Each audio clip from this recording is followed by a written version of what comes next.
I came home from my 12-hour shift at the hospital to find my front door wide open and boxes stacked in my living room. My unemployed brother Ryan was sprawled on my couch, beer in hand, while my parents directed movers to bring in his gaming setup. "We've decided Ryan needs family support during his transition," Mom announced without looking at me. "You have plenty of space."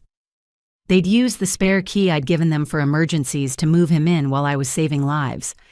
The exhaustion from my shift vanished, instantly replaced by a surge of disbelief that made my hands shake. I stood in my own doorway, still wearing my scrubs that smelled faintly of antiseptic and the coffee I'd spilled during my third emergency surgery of the day. My mother, Sandra, continued directing the movers as if she owned the place, her perfectly styled blonde hair catching the afternoon light streaming through my windows. "Mom, what are you doing?" My voice came out steadier than I felt. "You can't just move Ryan into my house without asking me." My father, Robert, emerged from my kitchen carrying a sandwich he'd obviously made from my groceries. At 62, he still had that authoritative presence that used to make me shrink as a child, but now I saw it for what it was: calculated intimidation. "Tracy, don't be dramatic," he said, taking a large bite. "Family helps family. You know, Ryan's been going through a tough time since the company downsized." "That was 14 months ago." I pointed out, watching as Ryan hadn't even bothered to acknowledge my presence. He was 34 years old, 2 years older than me, and was currently engrossed in a video game on my television using my gaming console that I rarely had time to touch. My mother finally turned to face me, and I saw that look in her eyes, the one that preceded every manipulation she'd ever pulled. "Sweetheart, we need to talk about arrangements. Come sit down." "Arrangements." I remained standing, my hospital badge still clipped to my scrubs. "The only arrangement we need to discuss is how quickly Ryan can pack up and leave." Ryan finally paused his game, a smirk spreading across his unshaven face. "Relax, sis. Mom and Dad already handled everything. I'm officially a tenant now." The words hit me like ice water. "What do you mean, officially a tenant?" My mother reached into her designer purse and pulled out a folder, presenting it to me with the satisfaction of someone revealing a winning hand in poker. "We knew you'd be difficult about this, so we took the liberty of creating a proper rental agreement. It's all legal and binding." I snatched the papers from her hands, scanning them with growing horror. There was my signature, or rather a forgery of it, agreeing to rent my spare room to Ryan for the generous sum of $1 per month. The document was dated 2 weeks ago, during a period when I'd been working double shifts to cover for a colleague on maternity leave. "This is fraud," I said, my voice barely above a whisper. "You forged my signature." "Prove it," Ryan called out, already back to his game. "I've been getting mail here for 2 weeks, changed my driver's license address and everything. As far as the state's concerned, I live here now." My father stepped closer, using his height advantage to look down at me. "Now, Tracy, let's discuss this like adults. We've prepared a family support agreement that outlines everyone's responsibilities." He produced another document, this one detailing how I would provide Ryan with not just free housing, but also food utilities and a monthly allowance of $500 for incidentals, while he pursued new career opportunities. The document went on for 3 pages, including provisions for me to cover his health insurance and car payments. "You've lost your minds," I said, crumpling the paper. "I'm not signing this, and I'm calling the police right now to have him removed." "Go ahead," my mother said smoothly. "We'll tell them about the rental agreement, and then we'll have to tell the family about how their successful doctor, Tracy, threw her poor brother out on the street. Your grandmother would be so disappointed. You know how she values family loyalty." The mention of my grandmother hit exactly where they knew it would. Grandma Rose had raised me as much as my parents had, and her opinion meant everything to me. But I pushed down the guilt, focusing on the anger. "Get out," I said firmly. "All of you. Now." My father's face darkened.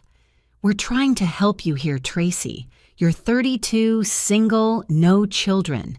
What are you doing with all this space, with all that money you make? Your brother needs support, and you're being selfish. I make $90,000 a year, not $900,000. I shot back.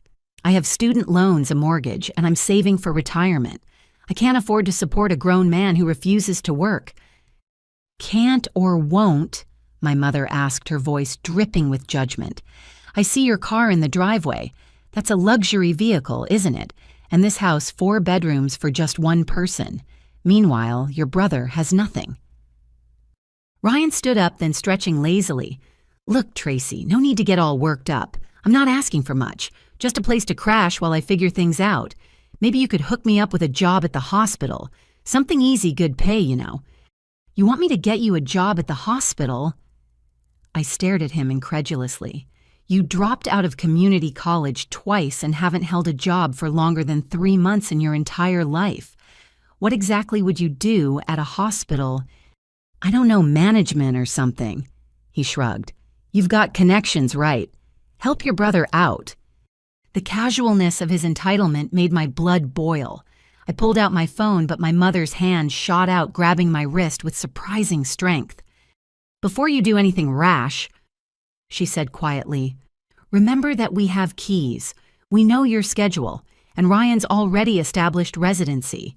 Even if you call the police, they'll tell you it's a civil matter. You'll need to go through formal eviction proceedings, which could take months.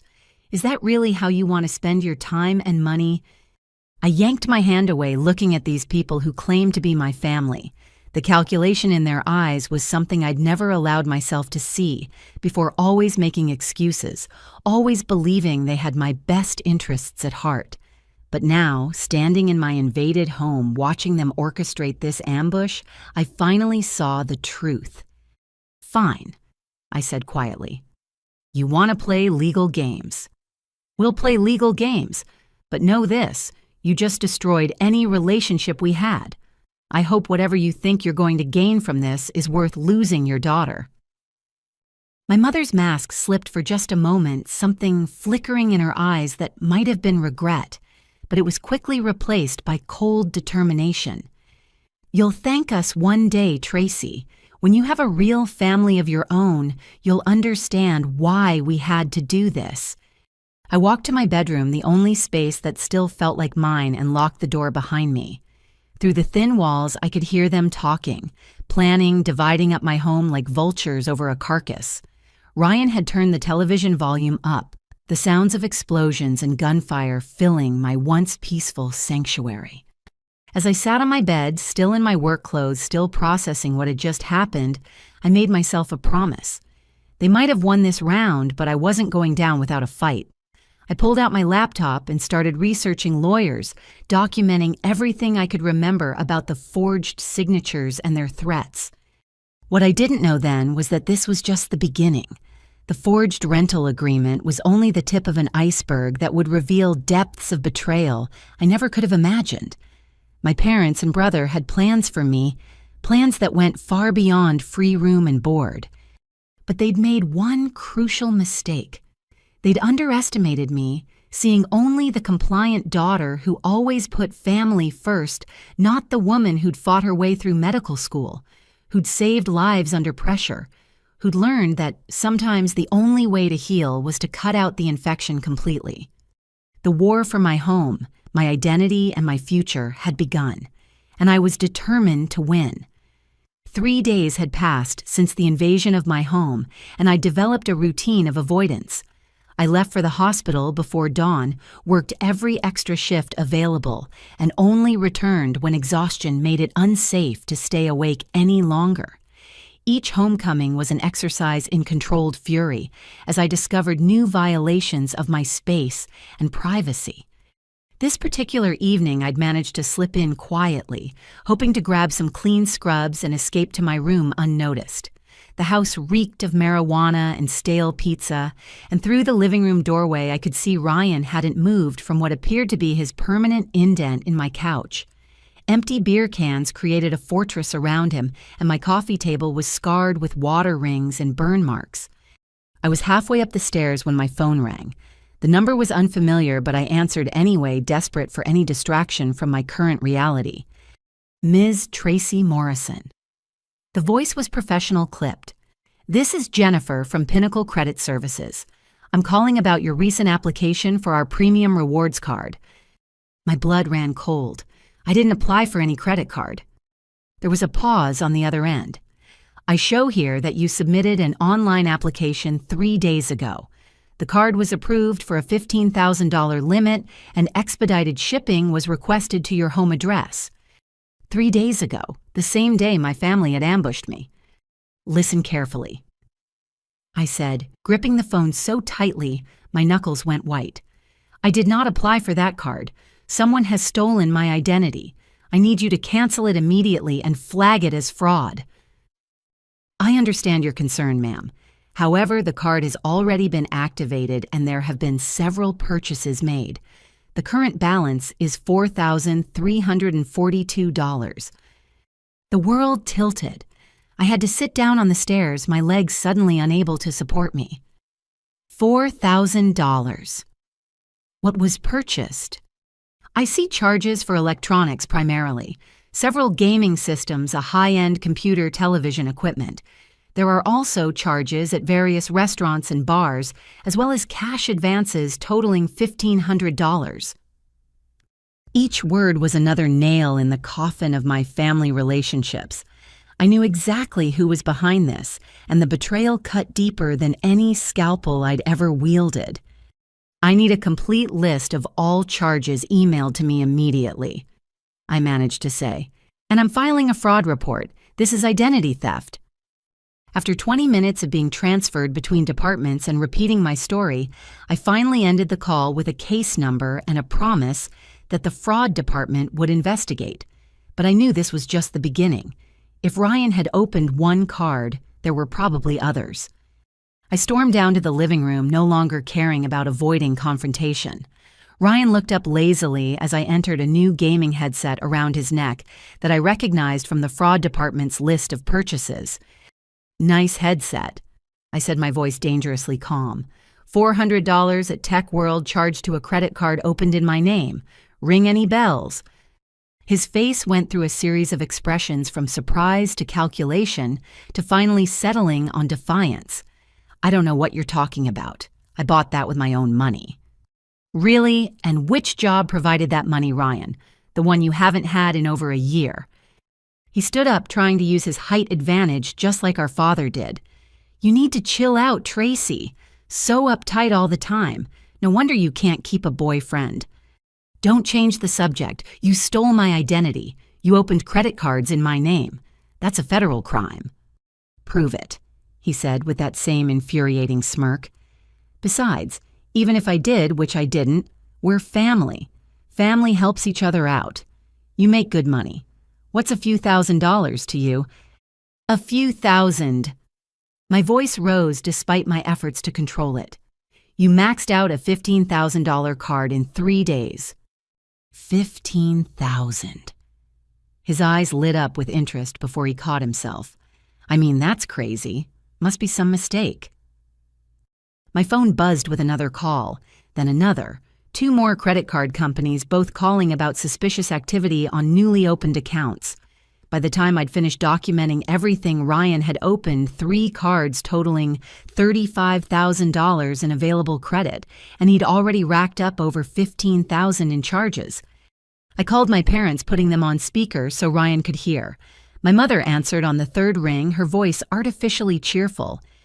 Tracy, darling, how are you adjusting to having your brother there? I hope you two are bonding. Your son has stolen my identity and opened 3 credit cards in my name, I said, without preamble. He's charged over $15,000 in 3 days. I'm filing police reports for identity theft and fraud. The silence on the other end lasted long enough that I checked to make sure the call hadn't dropped.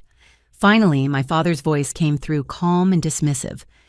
Tracy, that's a very serious accusation. I'm sure there's been some misunderstanding. Ryan would never do something like that.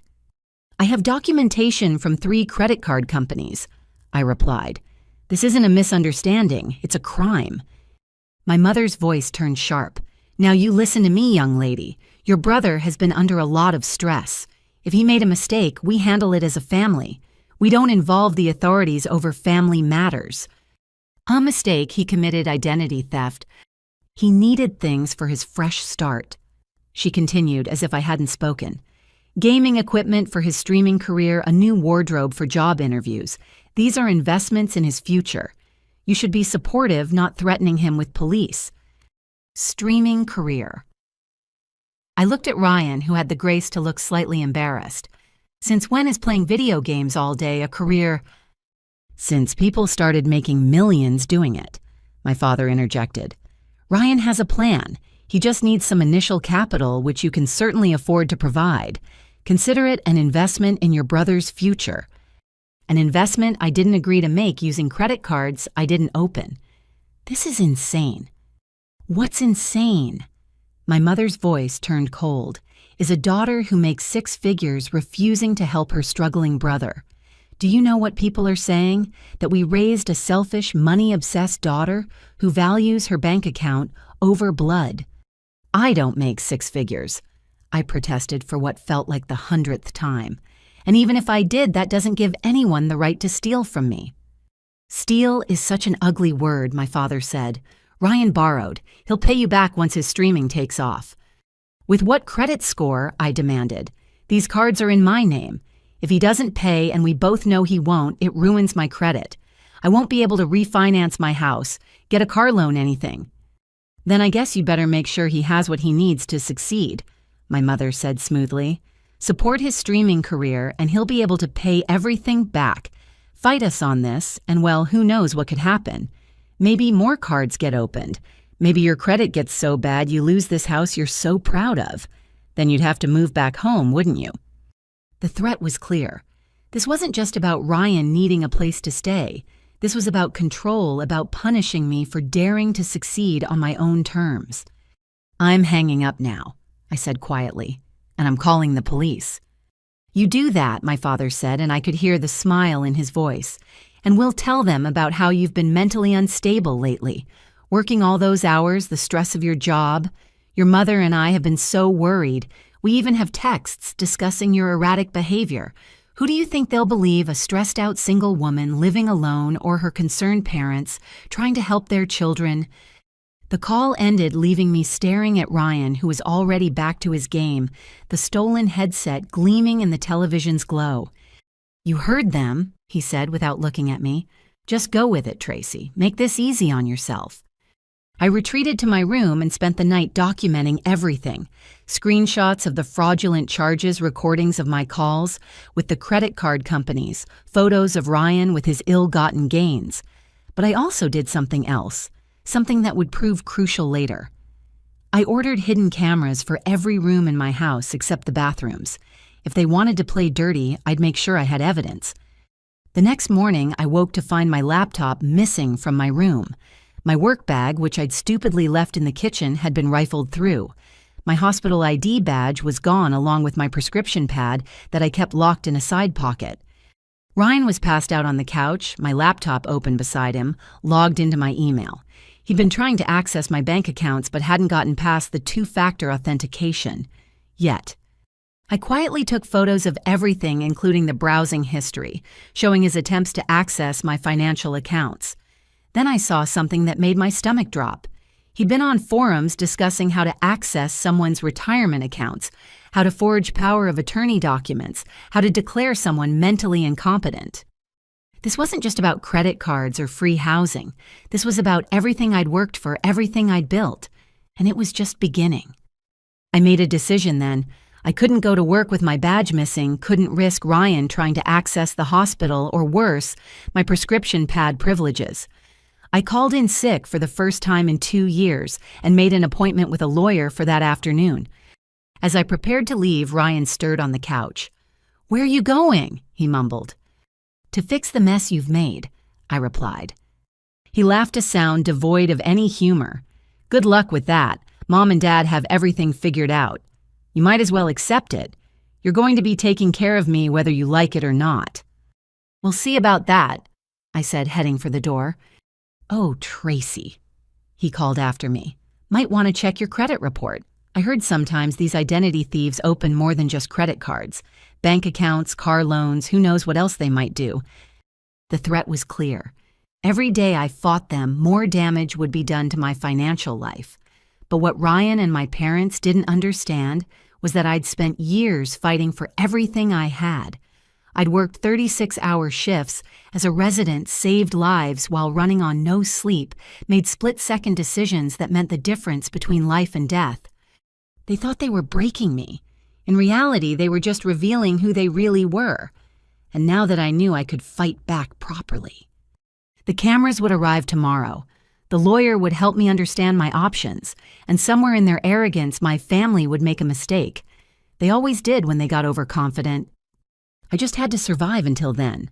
The lawyer's news had been devastating, but not unexpected. Because Ryan had established residency and had a rental agreement, even a forged one evicting him could take up to 90 days through proper channels. The identity theft was a criminal matter, but proving Ryan was the perpetrator and not some random hacker would require investigation.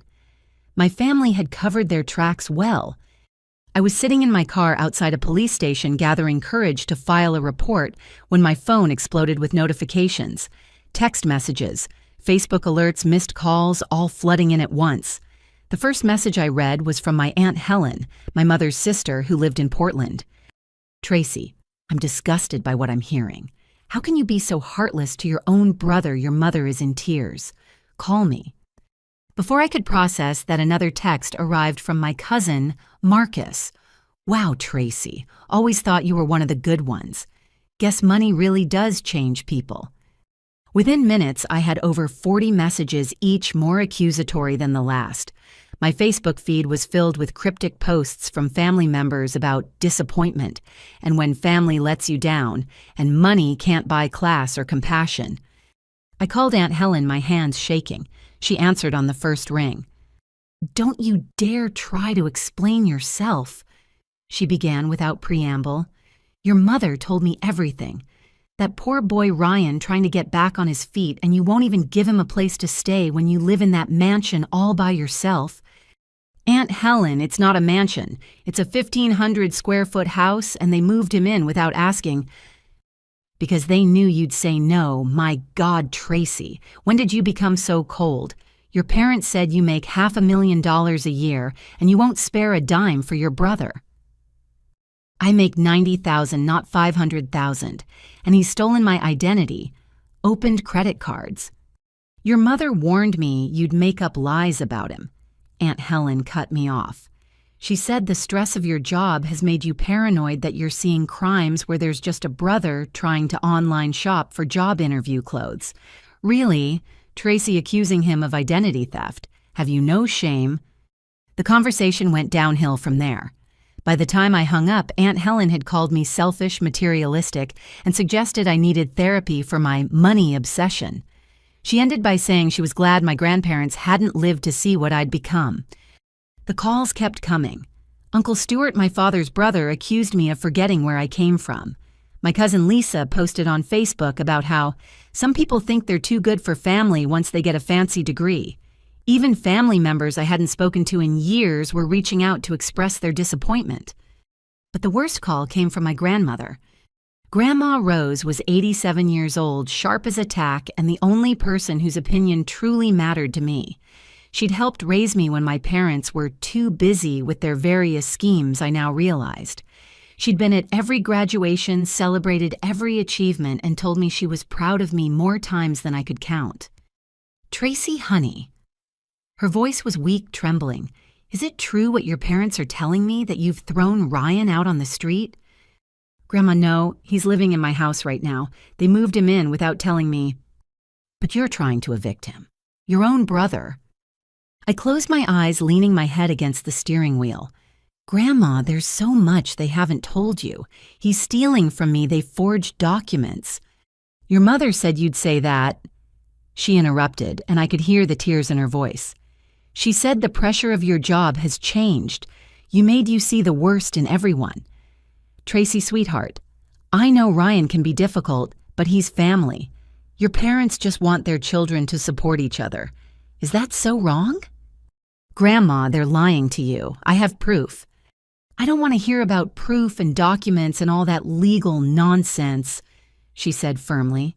"I want to hear that my granddaughter still has a heart, that she still remembers what I taught her about family staying together. Can you tell me that Tracy? Can you tell me you'll work this out with your brother?" The disappointment in her voice broke something inside me. "Grandma, I love you, but you don't understand what's really happening here. What I understand is that I'm old and I won't be around forever, and the thought of my grandchildren fighting like this breaks my heart. Your mother is beside herself. She says you've become someone she doesn't recognize. All she and your father want is for Ryan to have a chance to get back on his feet. Why is that too much to ask from someone who has so much?" After she hung up, I sat in my car and cried. Not the pretty, delicate tears of movies, but ugly, chest-heaving sobs that left me gasping. They'd weaponized the one person whose opinion could destroy me, and they'd done it with surgical precision. My phone rang again. This time it was my supervisor from the hospital, Dr. Patricia Chen. "Tracy, I'm sorry to call you on your day off, but I've received some concerning communications about you." My blood ran cold. Communications. "Several emails and phone calls from family members expressing worry about your mental state. They're suggesting that work stress has caused paranoid behavior, that you're making false accusations against family members, and that you might be a danger to yourself or others. One caller even suggested we should evaluate your fitness to practice medicine." "Dr. Chen, none of that is true. My family is—" I stopped realizing how it would sound. My family is trying to destroy me. My brother stole my identity. My parents are master manipulators. It all sounded exactly like the paranoid delusions they were claiming I had. "I'm not making any judgments, Tracy," Dr. Chen said carefully. "Your work has always been exemplary. But I need to ask, is everything okay? Are you dealing with unusual stress at home?" "Yes, but not in the way they're claiming. I can explain everything." "I think it would be best if you took some time off," she interrupted gently. "Just a week or two to sort out whatever is happening. I can't have family members calling the hospital board claiming one of our doctors is mentally unstable. You understand, don't you? It's just temporary until this blows over." This. Another blow. Now they were affecting my career, the one thing I'd built entirely on my own. "Of course," I managed to say. "I understand." After ending the call, I noticed Ryan had posted a video on Instagram. He was sitting in my living room looking disheveled and sad, speaking directly to the camera. "Hey everyone, I just wanted to address some stuff that's been going on. As many of you know, I've had a tough year after losing my job. My parents. God bless them, arranged for me to stay with my sister while I get back on my feet. But it's been hard. She's made it clear I'm not welcome, and now she's making wild accusations trying to get me arrested just for existing in her space. I don't understand what happened to the sister I grew up with, but I'm praying she gets the help she needs. Mental health is so important, and I think the stress of her job has really affected her. If you're watching this, Tracy, I love you and I'm here for you when you're ready to accept help." The comments were already flooding in. People I'd gone to high school with, distant relatives, even some colleagues were expressing sympathy for Ryan and concern for my mental health. He'd turned me into the villain and himself into the victim with one 3-minute video. I finally made it into the police station, but the officer taking my report seemed skeptical from the start. When I mentioned that my family was spreading rumors about my mental stability, I saw his expression shift. Every additional detail I provided seemed to confirm in his mind that I was the unstable one. He took my report, but I could tell it would sit in a pile somewhere uninvestigated. By the time I got home, the house was full of people. My parents had invited what looked like half our extended family for an intervention. They sat in my living room on my furniture eating food from my kitchen, all looking at me with a mixture of pity and concern. "Tracy, sweetheart, come sit down," my mother said, patting the spot next to her on my own couch. "We're all here because we love you and we're worried about you." "Get out of my house," I said quietly. "All of you." "You see," my father said to the assembled group, "this is what we've been dealing with. Hostile, paranoid, making accusations. Tracy, you need help. What I need is for you to stop spreading lies about me and get out of my house." "There she goes again," Ryan said sadly from his spot in my favorite armchair. "It's been like this for days. I'm honestly scared to be alone with her sometimes." My cousin Janet, who I'd always been close to, stood up and approached me. "Tracy, we're not judging you. Everyone goes through tough times, but you need to admit you need help. This jealousy toward Ryan, these false accusations, it's not healthy." Jealousy. I laughed, but it sounded hysterical even to my own ears. He stole my identity. He's opened credit cards in my name. Or, my mother said gently, as if speaking to a child, "You opened those cards yourself during a manic episode and now you don't remember. The doctor said that can happen with stress-induced psychosis." "What doctor?" I demanded. "The one I consulted about your behavior," she replied smoothly. "He said accusatory behavior and false memories are common symptoms." They'd thought of everything. Every truth I tried to tell had been preemptively countered with a lie. Every piece of evidence I had was explained away as a delusion. They'd created an alternate narrative where I was the problem, and they'd spread it so effectively that everyone believed it. The intervention lasted 2 hours. Person after person stood up to share their concerns about my behavior, my obvious mental health crisis, my cruel treatment of poor Ryan. By the end, I was exhausted, outnumbered, and starting to question my own reality. After everyone left, my parents lingered. My mother approached me with what looked like genuine concern. "Tracy, we can make all this go away," she said softly. "Just sign the family support agreement. Accept that Ryan needs your help. Stop all this nonsense about police and lawyers. The family will see that you've come to your senses. Your job won't be in jeopardy, and we can all move forward together. All I have to do is let you steal everything from me," I said flatly. "All you have to do is be the daughter we raised you to be," my father corrected. "Family first, Tracy. Always family first." They left me alone in my house that wasn't really mine anymore, surrounded by the remnants of their intervention. Paper plates with half-eaten food cups everywhere, the lingering smell of too many people in too small a space. Ryan had disappeared into the guest room during the chaos, and I could hear him on a call, probably spinning more lies to gather more sympathy.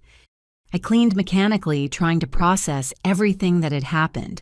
In a single day, they'd turned my entire extended family against me, jeopardized my career, painted me as mentally unstable, and created a narrative where I was the villain in my own story. The expertise with which they'd executed this campaign was terrifying. As I loaded the dishwasher with glasses my relatives had used while discussing my mental health, I remembered something Dr. Chen had said during my residency. The most dangerous patients aren't the ones who come in raving. They're the ones who smile while they poison you. My family was poisoning me slowly and methodically with a smile on their faces and concern in their voices. But understanding what was happening and stopping it were two very different things. They had the advantage of numbers of years of manipulation experience, of a complete lack of conscience. But I had something they didn't expect. The hidden cameras had been delivered while I was out, left in a package on my doorstep. Tonight, while Ryan slept off whatever he'd been drinking at the intervention, I would install them. I would document everything. They thought they'd broken me today. They thought the intervention, the family pressure, the threat to my job would make me crumble. They thought wrong. I was done being defensive. It was time to go on the offensive. And unlike them, I would be armed with the truth. The cameras had been installed for 3 days, and they were already proving their worth. I'd captured Ryan going through my mail, my parents discussing their Phase 2 plans in my kitchen while I was at work, and most importantly, Ryan practicing what he called his performance piece for something big he had planned. I didn't know what it was yet, but the way he rehearsed, holding his chest and groaning, made my stomach turn with dread. I'd returned to work after my forced mental health break, though Dr. Chen was watching me carefully and I'd been relegated to less critical cases. My colleagues treated me with the kind of careful politeness reserved for someone they thought might snap at any moment. The rumor mill had been working overtime, fed by my family's strategic calls and emails. It was Thursday afternoon when everything escalated to a new level of destruction. I was reviewing patient charts in the break room when Dr. Margaret Wilson burst in her face, flushed with concern. "Tracy, your brother's in the ER. He's asking for you. Says it's serious." My first instinct was to ignore it. After everything Ryan had put me through, I couldn't muster any concern for whatever game he was playing. But Margaret was already ushering me toward the emergency department, and refusing would only add to the heartless sister narrative my family had crafted. The scene in the ER was pure theater. Ryan was on a gurney clutching his chest dramatically while groaning loud enough for the entire floor to hear. Several nurses were attending to him, and I noticed with growing alarm that many of my colleagues had gathered to watch. "Tracy."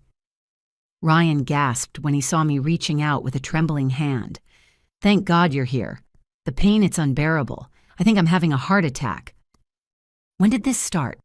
Dr. Kevin Marshall asked, already ordering an EKG. "About an hour ago." Ryan panted. "I was so stressed about my living situation, about how my sister treats me. She threw out my medication this morning, said I was faking my anxiety. The stress just built up and then crushing pain." I hadn't thrown out anything. I hadn't even seen him that morning, leaving before dawn specifically to avoid him. But every medical professional in hearing distance was now looking at me with judgment. "I didn't throw out any medication," I said firmly. "I haven't spoken to him in 3 days." The stress of her denial, Ryan whispered to the nurse closest to him, loud enough for everyone to hear. "She doesn't even remember doing it. That's what scares me most about her condition." Dr. Marshall, who I'd worked with for 3 years, wouldn't even meet my eyes. "Let's focus on the patient, Dr. Morrison." The EKG came back normal. Blood work showed no cardiac enzymes. The chest X-ray was clear. Every test confirmed what I already knew Ryan was faking. But he was good at it, maintaining just enough symptoms to warrant continued observation. "The pain comes in waves," he explained to the growing audience. "My therapist says it's panic attacks brought on by domestic stress, living with someone who resents you, who threatens you daily, who's tried to poison your food." "Poison?" Dr. Marshall's eyebrows shot up. "Oh, she probably didn't mean to—" Ryan backpedaled with practiced skill. "She's not well. Last week she put something in my coffee that made me violently ill. When I confronted her, she laughed and said it was just expired milk, but I know what spoiled milk tastes like. This was something else." The lies flowed so smoothly, each one building on the last, creating a picture of me as an unhinged, dangerous person. I watched my colleagues' faces change, saw the suspicion growing in their eyes. These people who had trusted me with lives were now wondering if I was capable of poisoning my own brother. "Ryan, stop lying," I said, my voice shaking with suppressed rage. "You know none of that happened." He clutched his chest harder, the monitors showing a slight uptick in heart rate that he'd probably caused by holding his breath. "See, even now, when I'm in pain, she attacks me. This is what I live with every day. The verbal abuse, the gaslighting, the threats." "Has he been evaluated by psych—" I asked Dr. Marshall, trying to bring some medical rationality to the situation. "Are you suggesting your brother is mentally ill?" Dr. Marshall's tone was sharp. "That seems inappropriate, Dr. Morrison, given your relationship and the circumstances." Before I could respond, Ryan's performance reached new heights. "I need to tell someone," he said, tears now streaming down his face. "I'm scared of her. Last night I heard her on the phone talking about making me disappear. She has access to drugs here, knows how to make things look natural. I'm terrified to eat anything she's touched, to take any medication she might have tampered with." The emergency department fell silent. Even the usual chaos of medical care seemed to pause as everyone processed this accusation. A doctor potentially planning to murder her brother, using hospital resources to do it. "That's enough." Dr. Chen's voice cut through the silence. She'd appeared from nowhere, her expression unreadable. "Dr. Morrison, my office. Now." As I followed her out, I heard Ryan call after me. "I'm sorry, Tracy. I didn't want to tell anyone, but I'm just so scared. Please get help. I love you despite everything." The walk to Dr. Chen's office felt like a funeral march. Staff members stepped aside as we passed some whispering others just staring. By the time we reached her office, I knew my medical career was hanging by a thread. Sit, Dr. Chen commanded, closing the door firmly behind us. Tracy, what the hell is going on? He's lying, I said simply. Every word out of his mouth is a calculated lie designed to destroy my reputation and make me unemployable. And why would he do that? I explained everything. The forged rental agreement, the stolen identity, the credit cards, the orchestrated family intervention. Dr. Chen listened without interruption, her expression grave. Do you have proof of any of this? She asked when I finished. I have recordings from security cameras I installed in my home. They show Ryan and my parents discussing their plans to discredit me and force me to support him financially. I have documentation of the fraudulent credit cards, the forged signatures. Tracy, I want to believe you, Dr. Chen interrupted. Your work here has been exemplary, but you have to understand how this looks. Your brother is in our ER claiming you've threatened him, possibly poisoned him, and multiple family members have contacted the hospital about your mental state.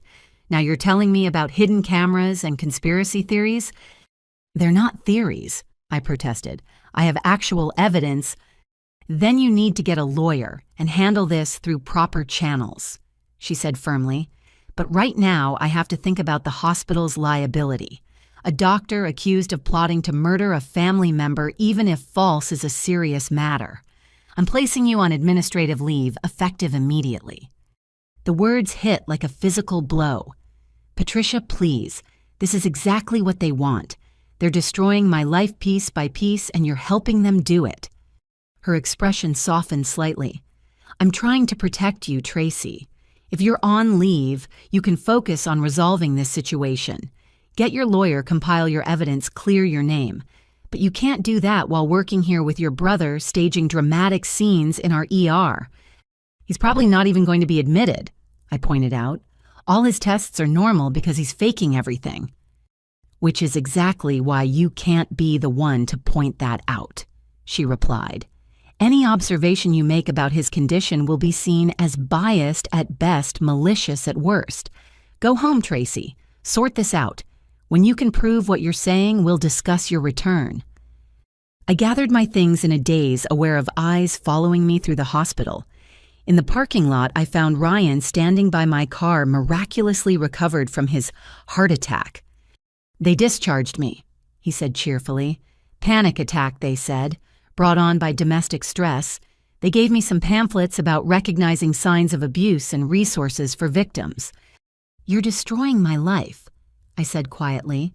My career, my reputation, everything I've worked for. Why? Because you have everything and I have nothing, he replied, the mask dropping completely. You got the brains, the ambition, the success. What did I get? Parents who compared me to you every damn day. Why can't you be more like Tracy? Tracy would never drop out of college. Tracy would never lose a job. Well, now perfect Tracy is learning what it feels like to lose everything. So this is about revenge, jealousy. This is about balance, he corrected. You've had your turn at the top. Now it's mine. And the beautiful part is the more you fight, the crazier you look. Every accusation you make just proves how paranoid you are.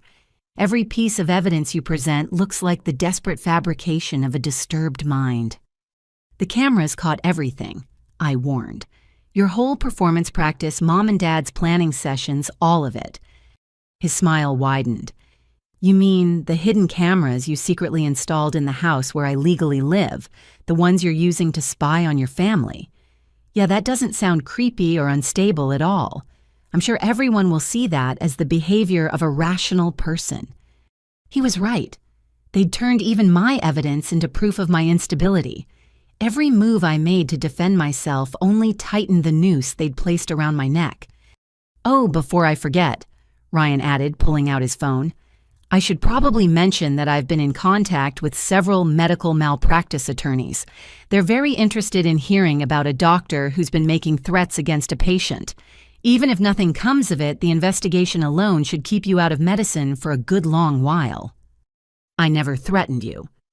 That's not what witnesses heard today. Amazing how memory works, isn't it? People tend to remember what fits the narrative they've been given, and thanks to Mom and Dad's groundwork, everyone's primed to see you as the unstable, dangerous one. Even your colleagues are starting to wonder what else you might be capable of. He walked away, leaving me standing in the parking lot of the hospital where I'd built my career, my reputation, my identity. In less than 2 weeks, my family had systematically destroyed my relationship with extended family, my standing at work, and my credibility as a professional, and we were just getting started. But as I drove home, something Ryan said stuck with me. He'd mentioned Mom and Dad's planning sessions, which meant he knew about the cameras.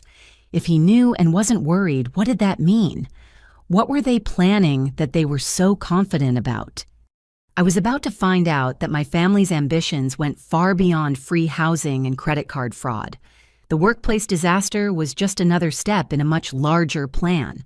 And despite all my evidence, all my preparation, I was playing catch-up to a game where they'd written all the rules. The war for my life was escalating, and I was running out of moves. But I still had one advantage they didn't know about Aunt Patricia, my father's estranged sister, who'd been mysteriously absent from the family intervention. She'd sent me a single text that day. "Don't trust anyone. Call me when you're ready to fight back." It was time to make that call. The law office of Brennan and Associates was located in a gleaming downtown tower, all marble floors and floor-to-ceiling windows that made me feel small and out of place in my wrinkled scrubs. I'd driven straight there after leaving the hospital, Patricia's text burning in my mind. But first, I needed professional legal advice. James Brennan was nothing like the aggressive bulldog lawyer I'd expected. Soft-spoken, with kind eyes behind wire-rimmed glasses, he listened to my story without interruption, occasionally jotting notes in precise handwriting. When I finished, he set down his pen and delivered the news I'd been dreading. "Ms. Morrison, I'll be frank with you. Your situation is legally complex and frankly quite sophisticated in its construction. Your family has created what we call a legal maze. Multiple overlapping issues that make any single action difficult. But surely the forged rental agreement is enough to start eviction proceedings immediately." He shook his head slowly. "Unfortunately, no. Your brother has established what appears to be legitimate tenancy. He receives mail there has a driver's license listing your address and has been residing there for several weeks now.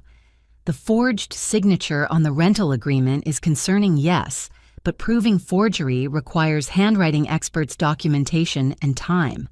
Meanwhile, he remains a legal tenant. Even though I never agreed to it, the law tends to favor established residents to prevent homelessness," he explained. "In this state, eviction proceedings for a month-to-month tenant require 30 days' notice. Then if they don't leave you file for eviction, wait for a court date, which could be another 30 to 60 days out, and then even if you win, the sheriff needs to schedule the actual eviction. Best case scenario, you're looking at 90 days. Worst case, if he fights it and claims hardship, 6 months or more." 6 months. The number hit me like a physical blow. 6 more months of Ryan in my house, stealing from me, destroying my life piece by piece. What about the identity theft, the credit cards? That's a criminal matter, and you were right to file a police report. However, he paused, choosing his words carefully. Proving your brother was the one who opened those accounts can be challenging. He lives in your home, has access to your mail, potentially your personal documents. A good defense attorney could argue you gave him permission and are now reneging, or that someone else entirely is responsible. But I have him on camera talking about it. Brennan leaned forward, interest sparked. "Tell me about these cameras." I explained about the hidden cameras, the conversations I'd captured Ryan's admission of his plans. As I spoke, Brennan's expression grew increasingly concerned. "Ms. Morrison, I need to ask, did you inform your brother he was being recorded?" "No, of course not. He wouldn't have said those things if he knew. This state requires 2-party consent for recording," he said gently. "Any audio recordings you made without his knowledge are not only inadmissible in court, but could actually result in criminal charges against you for illegal surveillance." The room spun. Every step I'd taken to protect myself was being turned against me. So I can't use any of it. Video without audio might be permissible since he's in common areas of your home, but it's a gray area given his tenant status. The audio is definitely out.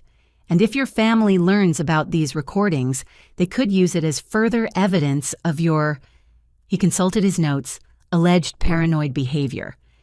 This is insane, I said, fighting back tears of frustration. They're destroying my life and the law is protecting them. The law is neutral, Brennan corrected. Your family is simply using it more effectively, which brings me to my biggest concern. He pulled out a fresh legal pad. Tell me about your parents' involvement. You mentioned they had keys. I explained about the emergency key, how they'd used it to move Ryan in their threats and manipulations. Brennan took detailed notes, his frown deepening with each detail. Your parents' actions could constitute conspiracy to commit fraud, but again, proving it is challenging. They'll claim they were trying to help both their children, that they believed you'd verbally agreed to help Ryan, that any documents were misunderstandings rather than deliberate forgery. So they get away with it. Not necessarily, but we need to be strategic. Tell me about your workplace situation. I recounted the disaster at the hospital, Ryan's performance, my administrative leave. Brennan's expression turned grave. This is actually the most concerning development. Your family isn't just after money or housing. They're systematically destroying your ability to earn. Without your medical career, you lose your primary income source, potentially your ability to pay your mortgage and your professional identity. It's quite thorough. You sound almost admiring, I said bitterly. Not admiring, but recognizing the sophistication. This isn't a simple family squabble or opportunistic relatives. This is coordinated, planned, and executed with precision, which makes me wonder. He studied me carefully. Has your family done anything like this before? The question sparked a memory from the cameras. I overheard them mention something about my father's uncle and my mother's sister, something about getting money from them in the past. We need to investigate that. Pattern behavior could establish intent and conspiracy. But Ms. Morrison, I need you to understand something. Your family has a significant head start. They've established narratives, created documentation, and most importantly, they've isolated you from support systems. Fighting this will be expensive, time-consuming, and emotionally draining. What are my options? Option 1, capitulate. Give them what they want, sign their agreement, support your brother. You'll lose money but might salvage your career and relationships. Never. I didn't think so. Option 2, fight everything simultaneously. File for eviction, pursue identity theft charges, sue for defamation regarding your workplace issues, seek restraining orders. This is expensive and plays into their narrative of you being unstable and litigious. And option 3, we play the long game. Document everything legally. Build a case slowly and methodically. Accept that you'll take losses in the short term to win in the long run. And most importantly, find allies who can corroborate your version of events. I might have one, I said, thinking of Patricia. My aunt, my father's sister. She's been estranged from the family for years. Excellent. Estranged family members often have valuable insights. Now let's discuss immediate practical matters. First, you need to secure your remaining assets.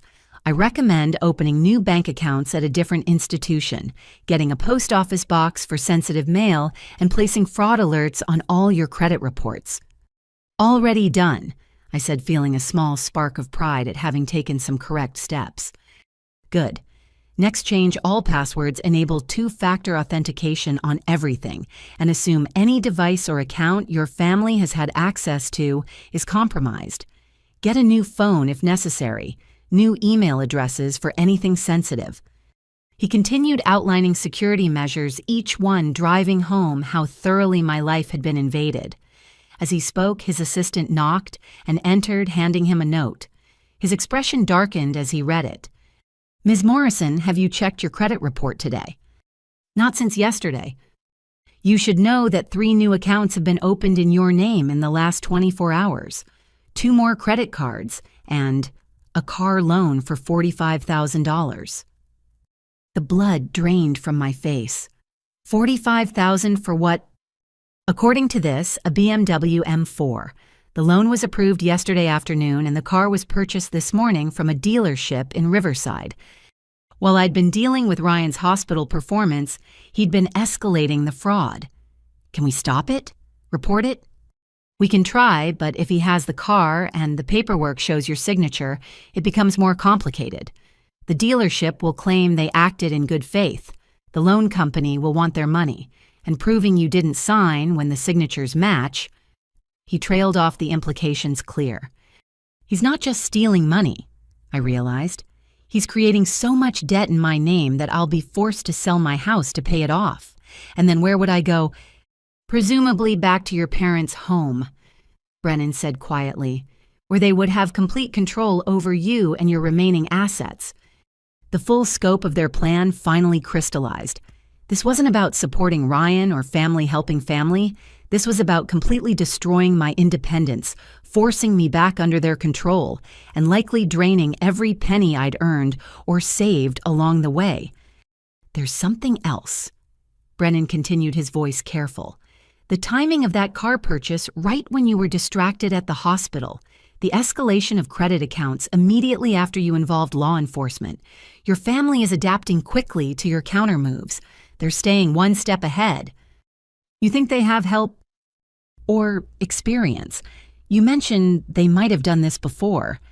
Ms. Morrison, I think we need to consider the possibility that your family has made a living out of this kind of fraud. The sophistication, the psychological manipulation, the legal knowledge, these aren't amateur moves. So what do I do? First, you hire me officially. He slid a retainer agreement across the desk. Second, we hire a private investigator to look into your parents' history. Third, you contact that aunt immediately. And fourth, you prepare yourself for war, because that's what this is. I signed the agreement, wrote a check that represented a significant portion of my savings, and felt a mix of relief and terror. Relief that someone finally believed me, understood the scope of what I was facing. Terror at how much worse things were than I'd imagined. One more thing, Brennan said as I prepared to leave. Your brother's hospital stunt today. That wasn't random. Creating a scene at your workplace, getting you suspended, it serves multiple purposes. It supports their narrative of your instability, removes you from your support network, and gives them more time to operate without your interference. Expect more theatrical performances, and expect them to escalate. How could it get worse? In my experience, Ms. Morrison, when family members are willing to destroy your career and steal your identity, there's very little they won't do. Be very careful. Consider staying somewhere else for a while. He's in my house. I'm not letting him drive me from my own home. Then upgrade your security. Cameras are good, but make sure you have locks he can't access. Document any threats, even veiled ones. And Ms. Morrison, if at any point you feel physically unsafe, don't hesitate. Call the police immediately. I left his office with a legal strategy, but also with a deeper understanding of my situation. This wasn't a family dispute that had gotten out of hand. This was a calculated assault on every aspect of my life by people who'd apparently done it before and gotten away with it. As I drove home, my new burner phone rang.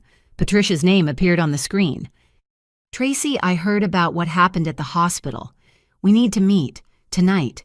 What I have to tell you about your parents, it's worse than you know, and we don't have much time. They're planning something big, and once they pull it off, fighting back will be impossible. I agreed to meet her at a coffee shop in an hour.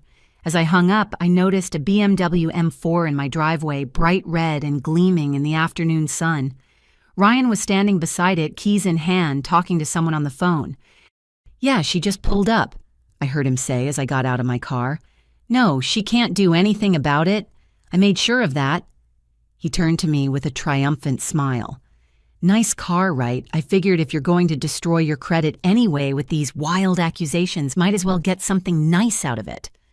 I walked past him without a word, but he followed. By the way, Mom and Dad are coming for dinner. They want to discuss your situation and see if we can work out something that doesn't involve you losing everything. You should listen to them, Tracy. This is your last chance to make things easy on yourself.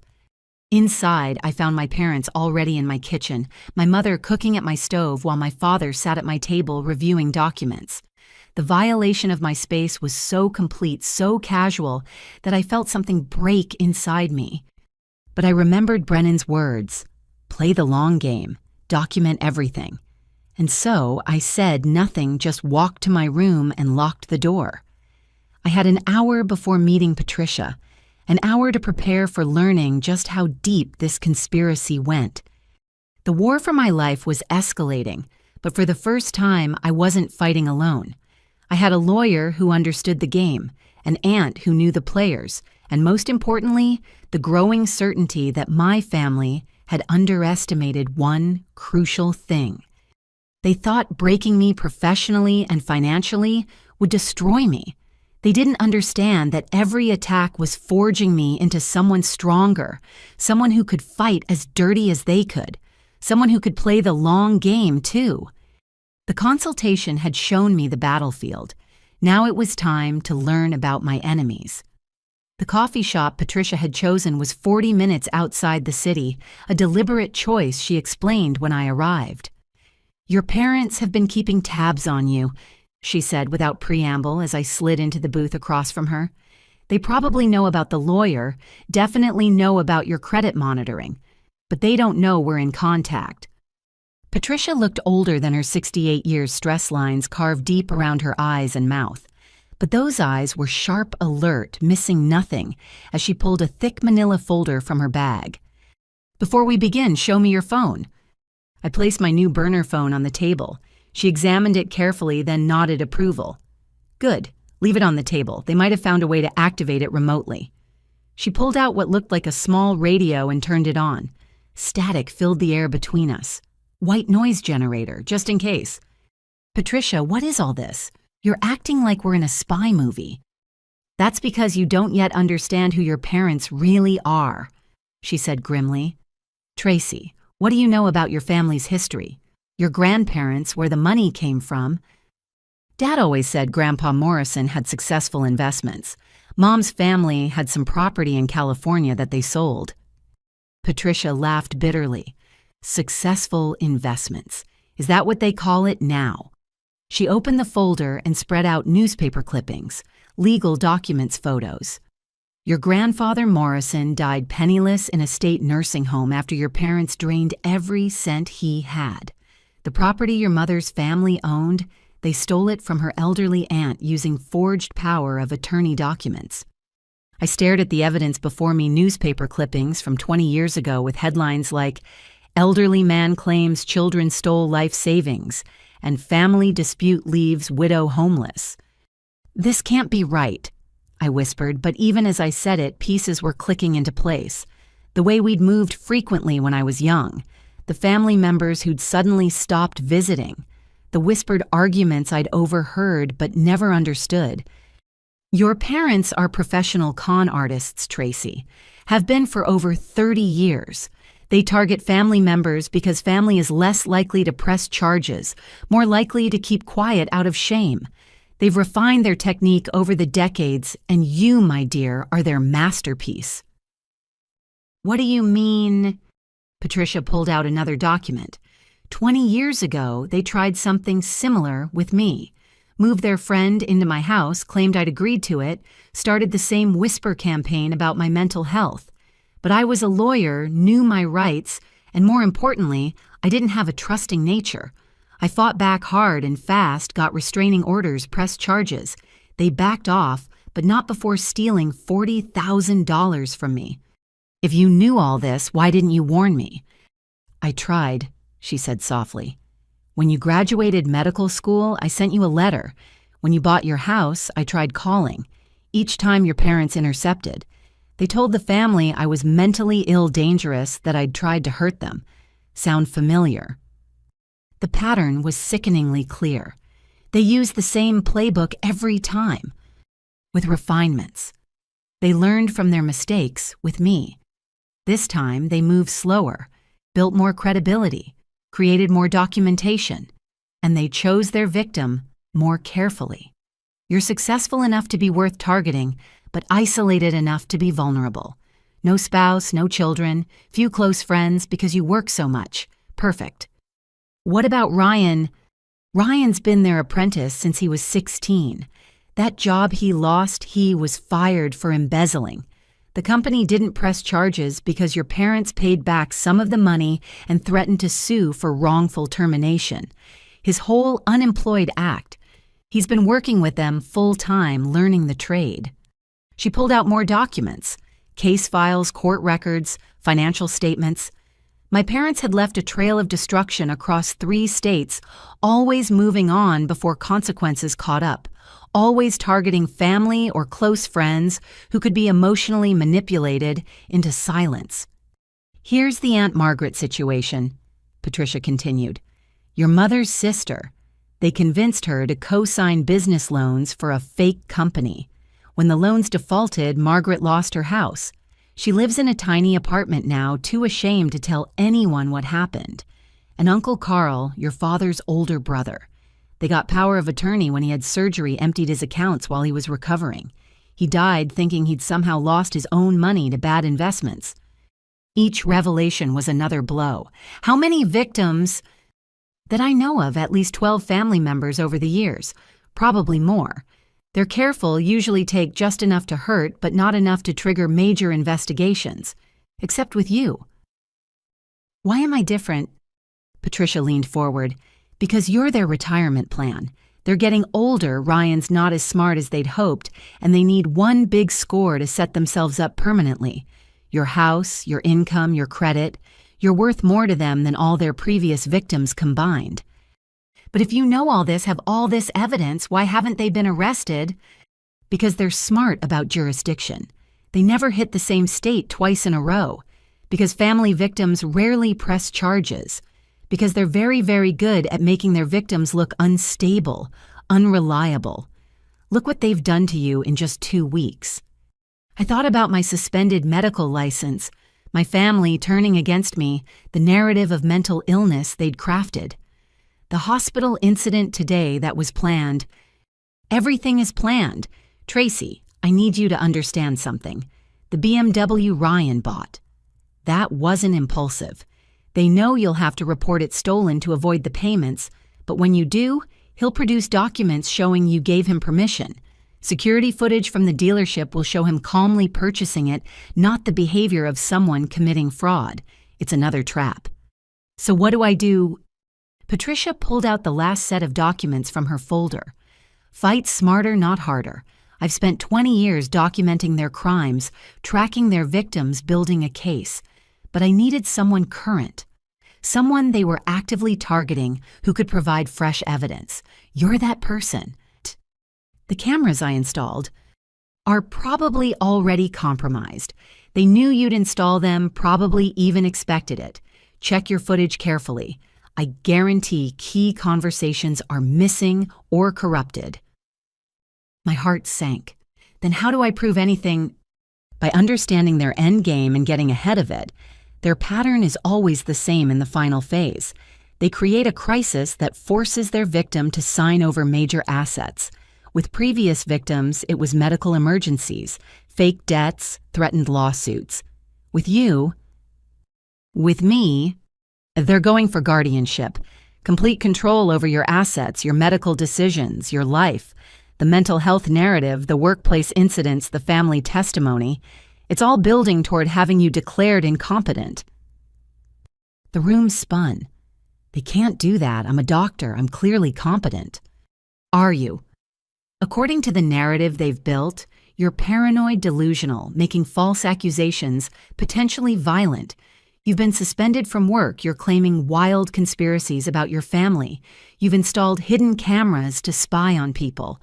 A sympathetic judge, especially one who hears from a dozen concerned family members. This is insane. No, it's brilliant. Evil, but brilliant. Once they have guardianship, they can sell your house, drain your accounts, make medical decisions for you. You could spend years fighting it, and meanwhile, they control everything. So how do I stop them? Patricia smiled for the first time since I'd arrived. By beating them at their own game. I have contacts at the FBI who've been very interested in interstate fraud cases. But we need current evidence proof of the pattern. Your situation could be the key to bringing them down, but we have to move fast. The FBI won't that escalate things. Tracy, things are already escalated. While you were at your lawyer's office today, your parents filed paperwork with the county. I have a contact there who alerted me. They're seeking an emergency psychiatric evaluation for you, claiming you're a danger to yourself and others. If they get it, you could be held for 72 hours, and during that time, they'll ransack everything I finished. Take whatever they want, probably manufacture more evidence of my instability. Exactly. We have maybe 48 hours before a judge rules on their petition. We need to strike first. What about Ryan's testimony? He lives there, he'll say whatever they want. Patricia's expression hardened. Ryan's their weakness. He's arrogant, sloppy. Your parents are careful, but Ryan likes to brag. Get him talking, stroke his ego, and he'll confess everything. But you need witnesses, and they need to be unimpeachable. Everyone thinks I'm crazy. Not everyone. Your lawyer believes you. I believe you. And I think once we present the pattern show, the history others will too. But we need Ryan on record admitting to the fraud, and we need it fast. She pulled out a business card. This is Special Agent David Chen, FBI Financial Crimes Division. He's expecting your call. He's been tracking your parents for 3 years, but never had enough for a solid case. Your situation changes that. What if they find out I'm working with the FBI? Then they'll accelerate their timeline, make mistakes. Desperate people always do. But Tracy, I need you to understand the risks. Your parents have never been cornered before. When they realize the walls are closing in, they may become dangerous. Not physically. That's not their style. But they'll pull every emotional manipulation, every dirty trick they know. I took the card feeling the weight of what I was about to do. What's their biggest weakness?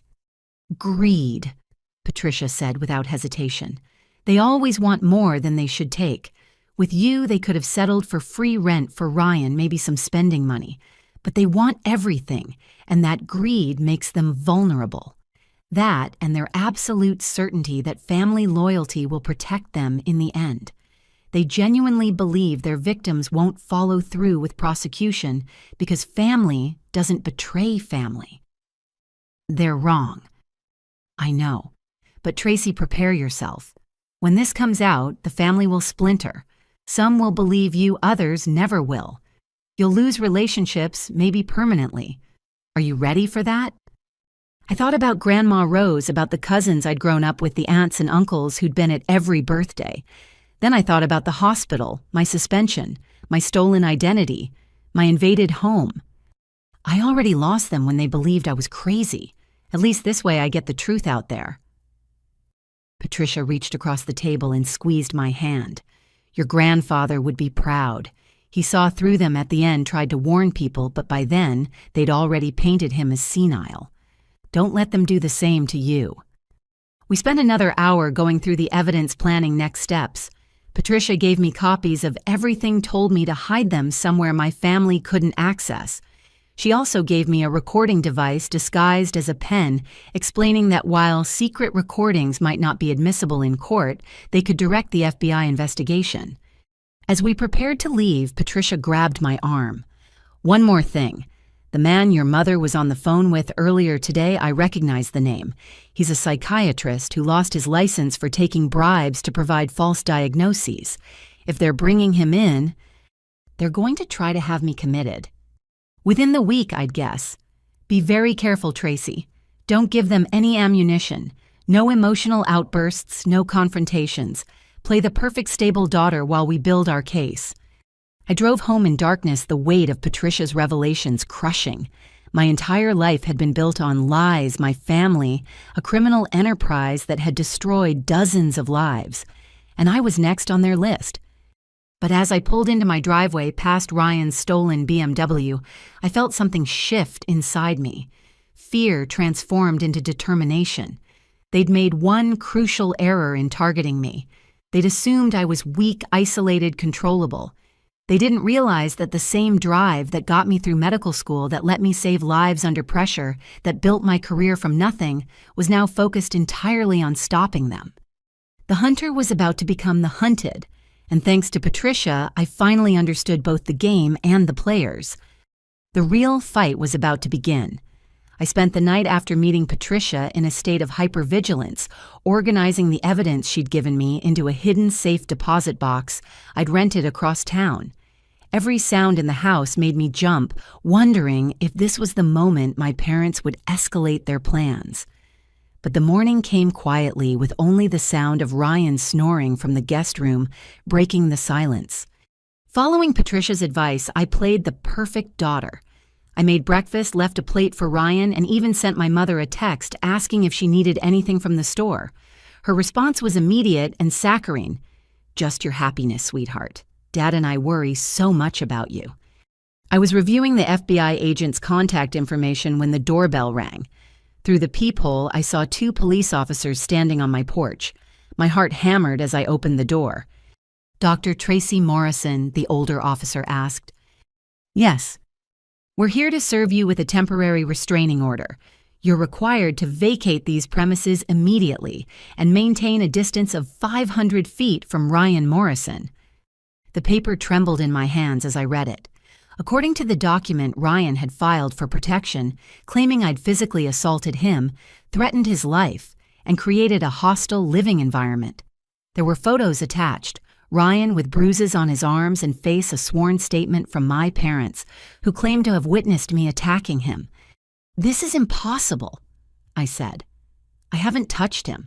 I haven't even spoken to him in days." The younger officer looked sympathetic but firm. "Ma'am, we're just here to serve the papers and ensure you collect your immediate necessities. You'll have a chance to contest this at the hearing in 7 days. 7 days, but this is my house. The alleged victim resides here legally," the older officer stated. "Until the hearing, you need to find alternative accommodation. You have 15 minutes to gather essentials. We'll supervise." I moved through my house in a daze, grabbing clothes, toiletries, my laptop, the recording pen Patricia had given me. Ryan emerged from the guest room wearing a robe I recognized as mine, sporting dramatic bruises that looked like they'd been painted on by a Hollywood makeup artist. "I'm sorry it came to this, Tracy," he said loud enough for the officers to hear. "But after last night's attack, I just don't feel safe. I hope you get the help you need."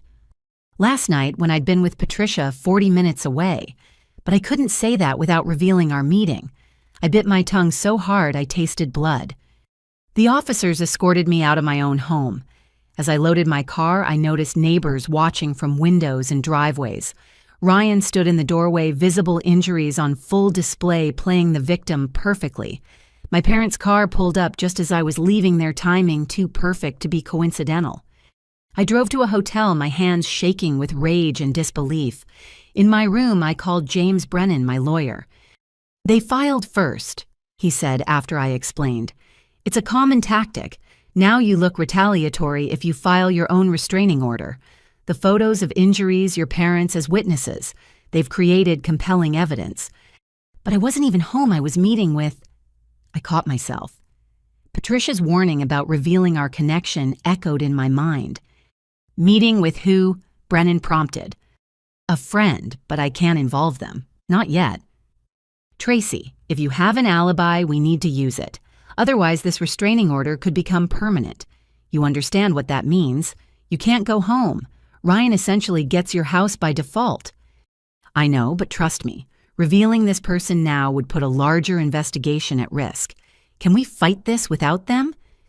Brennan sighed. "We can try. But Tracy, they're playing chess while you're still learning the rules. This restraining order serves multiple purposes. It gets you out of the house, supports their mental instability narrative, and makes you look violent. Judges take these very seriously. What about the bruises? Can we demand a medical examination?" "We can, but by the hearing, they'll likely have faded. Conveniently timed, I'm sure." I hung up feeling more trapped than ever. But then I remembered something. The hidden cameras. If they were still working, they might have captured Ryan creating his fake injuries. I logged into the cloud storage from my laptop, my heart sinking as I scrolled through the footage. Hours of video were missing or corrupted just as Patricia had predicted. But then I found it. A clear video from 2 nights ago showing Ryan in the bathroom with what looked like theatrical makeup carefully applying bruises to his arms. He was on the phone laughing. "Yeah, Mom, it looks totally real," he said clearly. "Tracy's gonna lose it when the cops show up. Nah, she's been at work all day, hasn't seen me setting this up." I had him. The video was time-stamped during a period when I was verifiably at the hospital. But as I saved the file, preparing to send it to Brennan, my laptop screen went black. Then a message appeared. "Nice try, sis. Did you really think we didn't know about the cameras, by the way? Check your cloud storage again." I refreshed the page. Everything was gone. Every video, every file deleted. Ryan had somehow accessed my system and wiped it all. The only evidence I had was the copy I'd just saved locally, but without the cloud backup to verify its authenticity, who would believe it wasn't fabricated? My phone rang. Ryan. "Hey, Tracy, how's the hotel? I bet it's not as nice as your house. Well, my house now, I guess."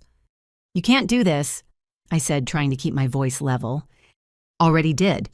And before you try to use that video you just saved, you should know I've already prepared my defense. Poor mentally ill Tracy, so desperate she's creating deep fake videos to frame her innocent brother. I mean, who's going to believe that I sat in a bathroom applying fake bruises while conveniently narrating my evil plan? Sounds pretty far-fetched, doesn't it?" He was right. It did sound unbelievable.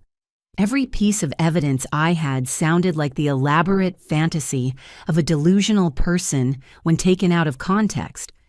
"Oh, and Tracy, Mom, and Dad wanted me to tell you something. That psychiatrist friend of theirs, Dr. Hoffman, he's very concerned about you. So concerned that he's willing to testify at the restraining order hearing about your mental state.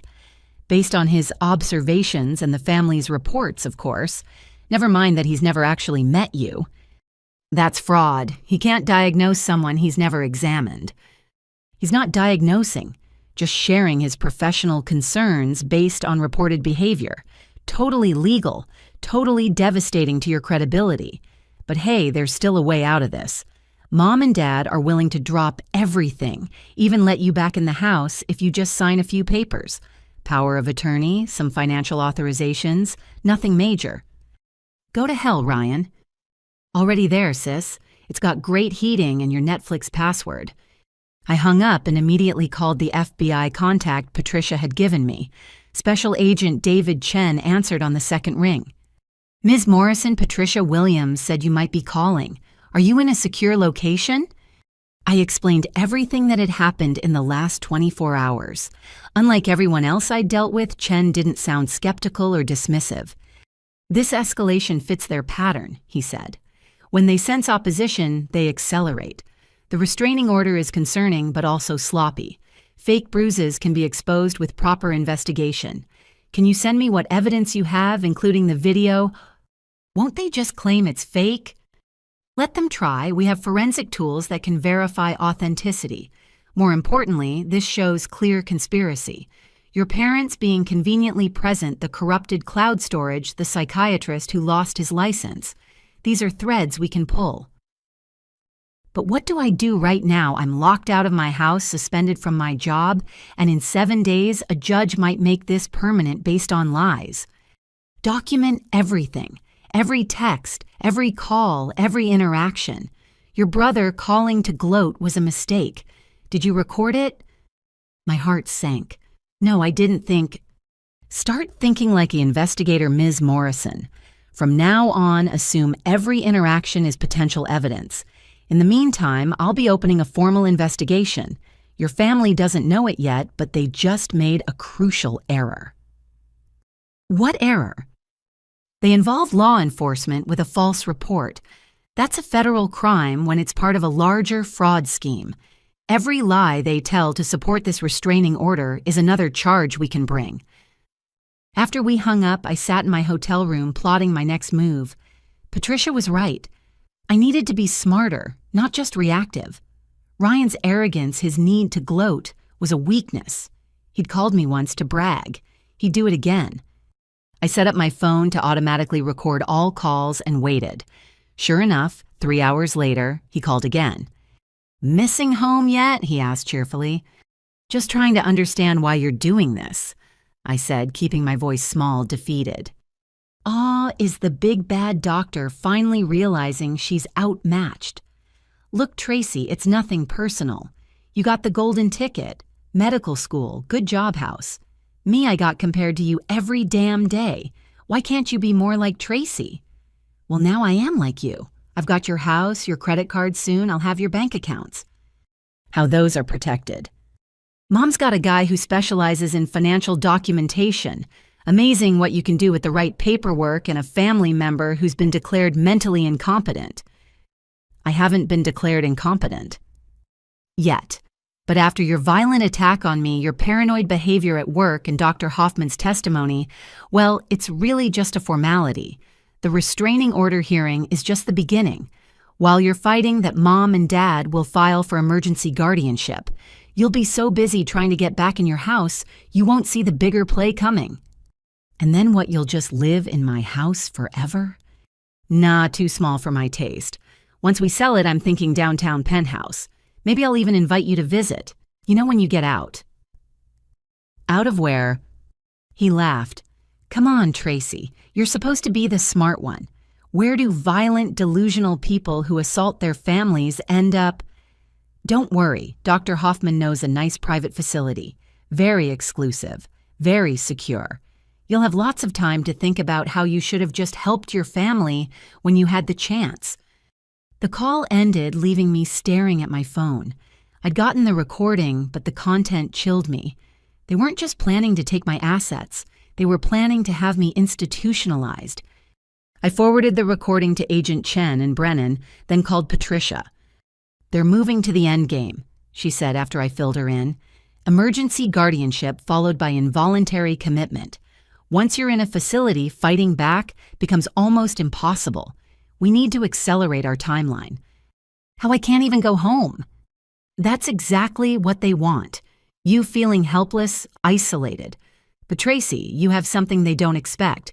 You have me, and I've been preparing for this for 20 years. Tomorrow we make our move.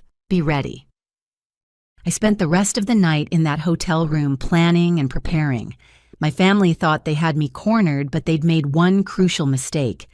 They'd let their greed and arrogance blind them to the fact that I was no longer alone. The restraining order was meant to be my defeat. Instead, it would be the beginning of their downfall, because while they were playing chess, I was about to flip the entire board. Patricia's move came at 6 in the morning with a text on my burner phone.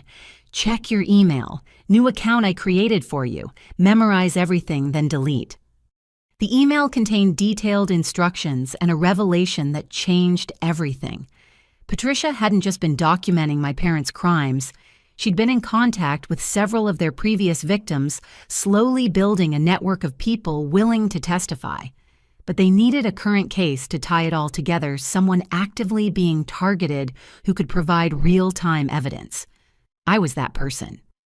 According to Patricia, 3 former victims were ready to speak with the FBI Aunt Margaret who'd lost her house, a cousin named Daniel I'd never heard of who'd been declared mentally incompetent for 6 months before fighting his way free, and most shocking of all, my parents' former business partner who'd recorded conversations of them planning their schemes 15 years ago. But I needed to provide the bridge, current evidence of the pattern continuing. The phone recording of Ryan was good, but Patricia wanted more. Much more. "Your brother is having a party tonight," her email explained. "Your parents will be there along with several family members they're using as witnesses. Get invited. Get them talking. Get everything." Getting invited to a party at my own house seemed impossible until I remembered Ryan's weakness, his ego. I sent him a text. "You win. I can't afford to fight this anymore. Can we talk?" His response was immediate. "Finally coming to your senses. Come by tonight. Mom and Dad will be here. We can work out a deal." I spent the day preparing. Agent Chen had provided me with a professional-grade recording device that looked like a car key fob. Patricia had given me conversation strategies, ways to trigger confessions without seeming obvious. Brennan had reluctantly agreed to the plan, warning me that anything I recorded might be inadmissible, but could guide the FBI investigation. As evening approached, I sat in my car outside my own house watching cars fill the driveway. Family members who'd condemned me were arriving for what looked like a celebration. My home had become their victory party. I knocked on my own front door at 8 p.m. Ryan answered, his fake bruises already fading despite the restraining order hearing being days away.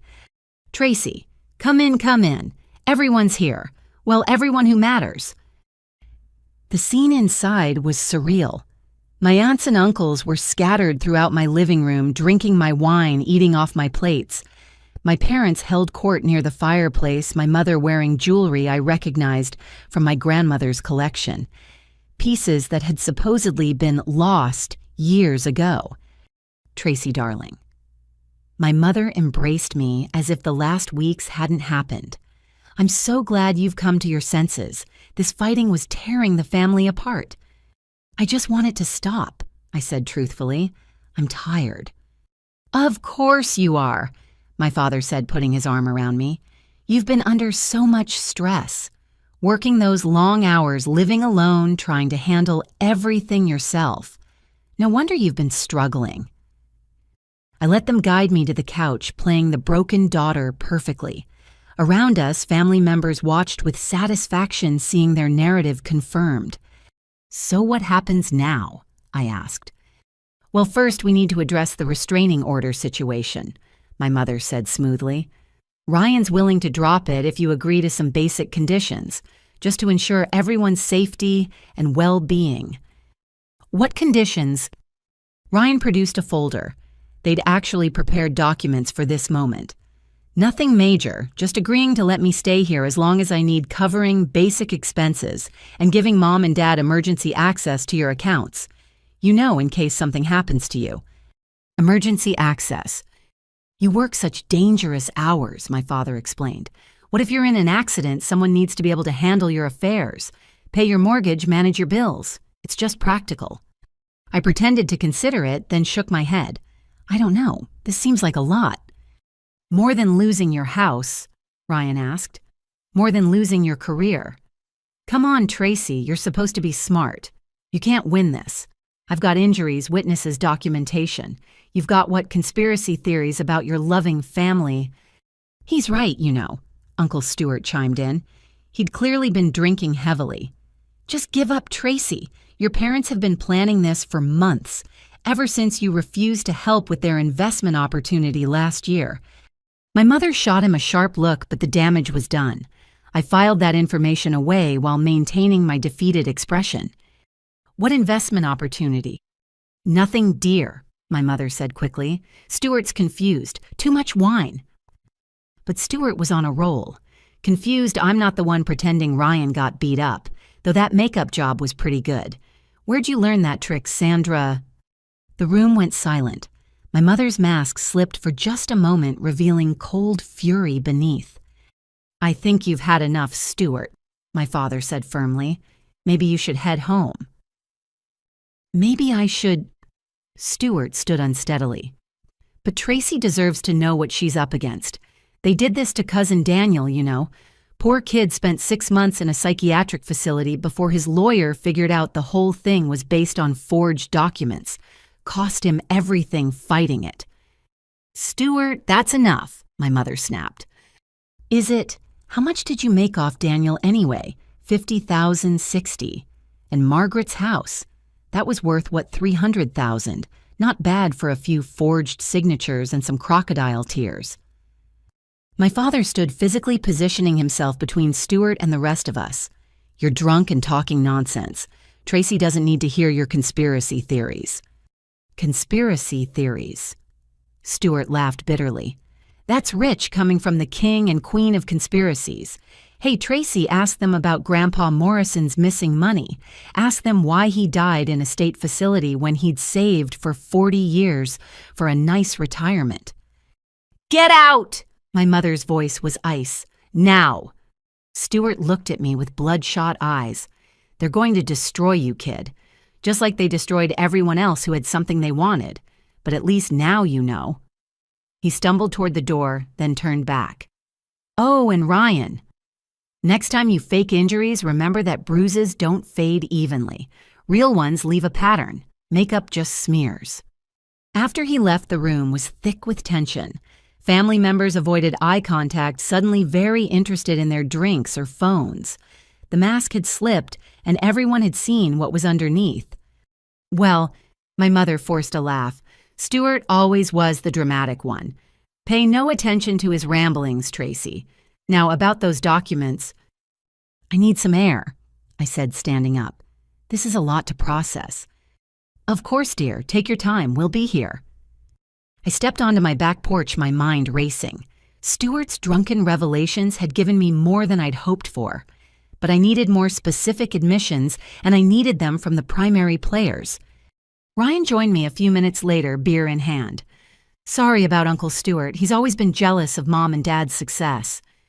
"Success?" I prompted. "Yeah, they're smart with money, know how to make it work for them. Like this situation with you, they saw an opportunity and took it. That's just business." "I'm family, not business." He laughed. "Come on, Tracy. Everything's business. You think your patients care about you? No, they care about what you can do for them. Same with family. You've got resources we need. We're just being honest about it." So all of this, the credit cards, the restraining order, the mental health claims, it's just business. Exactly. He seemed pleased I was finally getting it. "Look, between you and me, the whole mental illness thing is just leverage. Nobody really thinks you're crazy, but it's useful for negotiations makes you more cooperative." "And if I don't cooperate—" His expression hardened. "Then we go with Plan B. Dr. Hoffman has a nice facility all picked out. Private, discreet, very hard to leave without family approval. 6 months there and you'll be begging to sign whatever we want." "You'd really have me locked up your own sister." "I'd rather not," he admitted. "It's expensive and complicated. Much easier if you just play ball now. Sign the papers, accept the situation, and we all move forward as a happy family. You can even keep working, keep earning. We just manage things for you. Like you managed things for Daniel." His eyes sharpened. "Stuart's got a big mouth. Yeah, Daniel fought us. Cost him a year of his life and every penny he had. You want to go that route because I guarantee we've gotten better since then." I was about to respond when my mother appeared at the door. "Ryan, dear, could you give us a moment? I need to talk to Tracy privately." Ryan shrugged and went inside. My mother stepped out, closing the door behind her. In the dim porch light, she looked older, harder. "Let me be very clear," she said quietly. "Stuart's outburst was unfortunate, but it changes nothing. We have documentation, witnesses, and a plan that's been months in the making. You can either work with us or against us, but the outcome will be the same." "Why?" I asked simply. "Why do this to your own daughter?" For a moment, something flickered in her eyes. Regret, pain. But it was gone instantly. "Because you were never really ours," she said coldly. "You were always Grandma Rose's favorite, always too good for us with your precious medical career. We gave you life, raised you, and what did we get? A daughter who looks down on us, who hoards her success while we struggle. I never looked down on you. I loved you." "Love doesn't pay bills, Tracy. Love doesn't buy security. You have more than you need, and we're simply redistributing the family wealth more equitably. Your father and I won't be around forever. We deserve comfort in our golden years." Comfort built on destroying your children. Dramatic as always. We're not destroying anyone. We're just managing family resources. Daniel recovered, didn't he? Margaret found a smaller place. Everyone adapts. And the people who didn't recover, Grandpa, Morris, and Uncle Carl. Her face hardened completely. "Careful, Tracy. You're treading on dangerous ground. The restraining order hearing is in 5 days. How that goes depends entirely on your cooperation. Keep fighting us and Ryan's bruises will be the least of your problems. We have photographs, medical records, witness statements. Even your precious FBI friend won't be able to help when 12 family members testify about your violent behavior." My FBI friend, she smiled coldly. Oh, yes, we know about Agent Chen. Did you really think we wouldn't monitor your calls?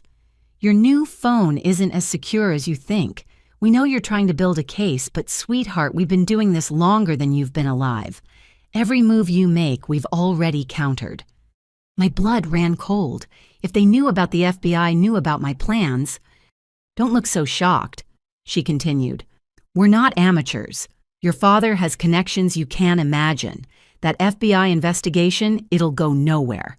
Agent Chen will find his evidence disappearing, witnesses recanting his superiors, questioning his focus on a family dispute. We've survived worse than one idealistic federal agent. Then why offer me a deal at all? Because despite everything, you are our daughter. This can be easy or hard, Tracy. Easy means you sign the papers tonight, accept Ryan as a permanent resident, give us financial oversight, and continue your life with some reasonable restrictions. Hard means restraining orders, guardianship proceedings, institutionalization, and the complete destruction of everything you've built. Your choice. She turned to go back inside, then paused.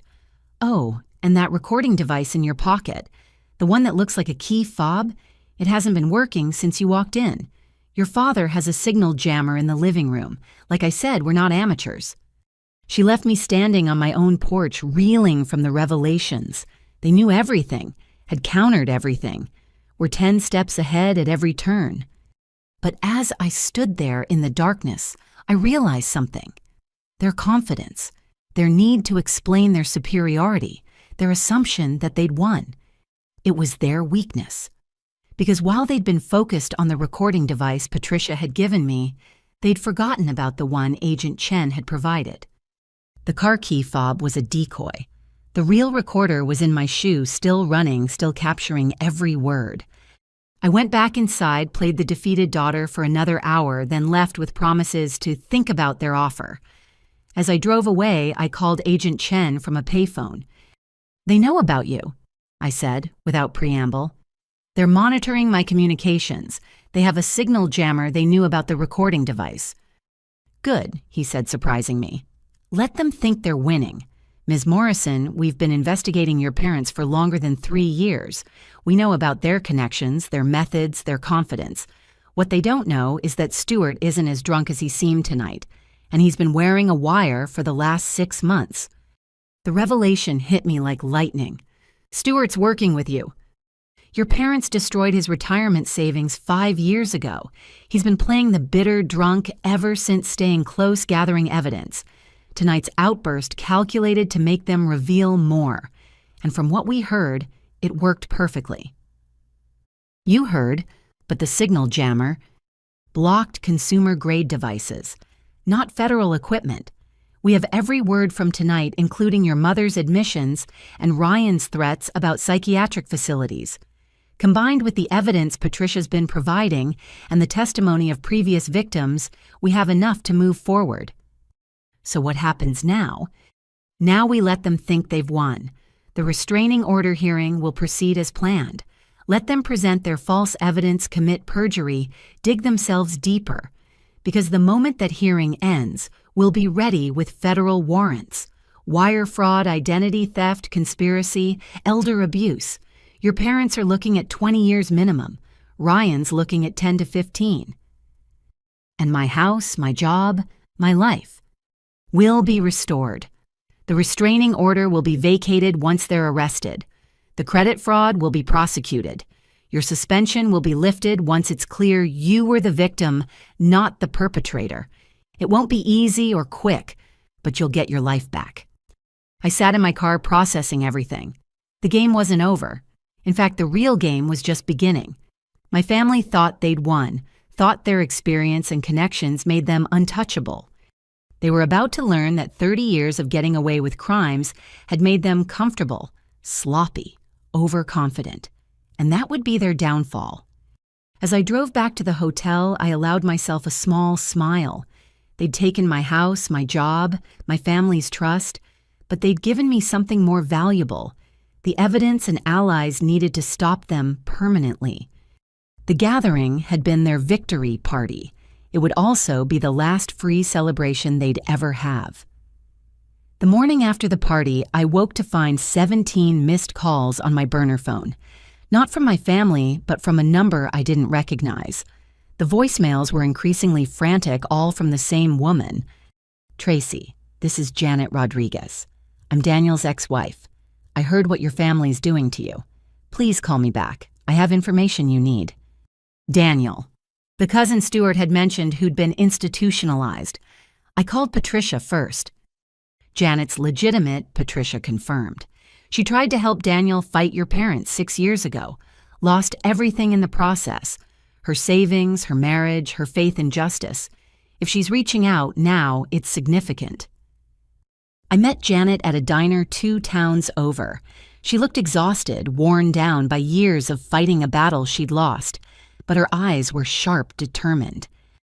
"I've been waiting for this," she said without preamble. "Waiting for them to target someone who could actually fight back. When I heard about you, about what's happening, I knew it was time." She pulled out a tablet, swiping through documents. "During Daniel's commitment, I hired a private investigator. Couldn't afford a good one, but he found things. Connections between your parents and Dr. Hoffman going back 15 years. Financial records showing payments to facility staff. Most importantly, this." She showed me a photograph of my parents at a banking conference 8 years ago. They were seated at a table with several other people, all smiling for the camera. "So, look closer. That man on your father's left, Marcus Webb. He specializes in alternative financial instruments, fancy term for fraud.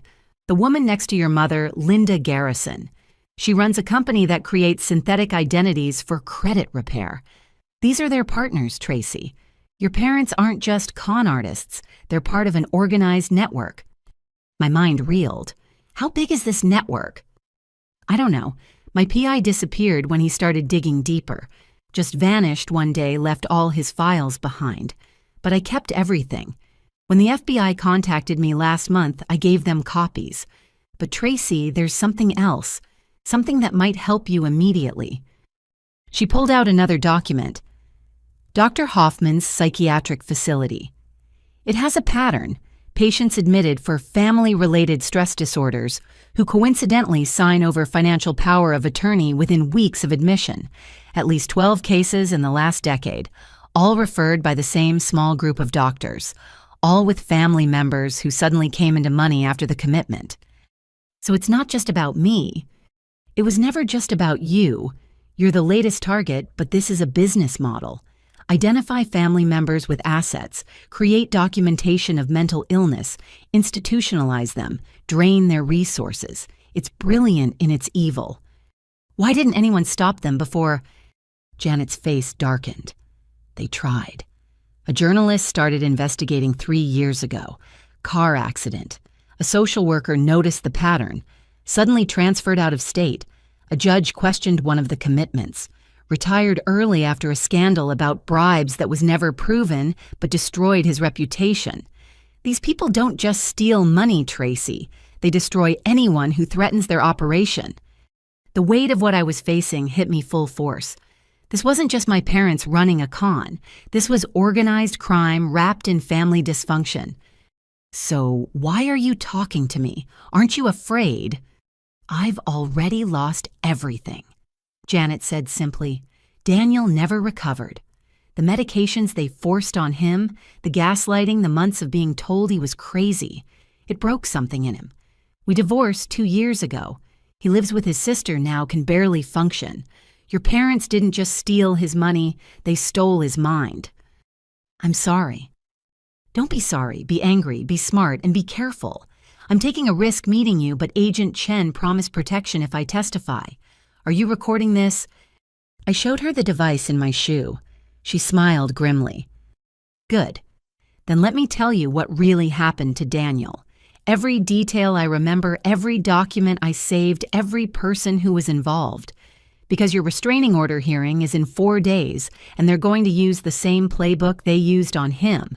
But this time, we'll be ready."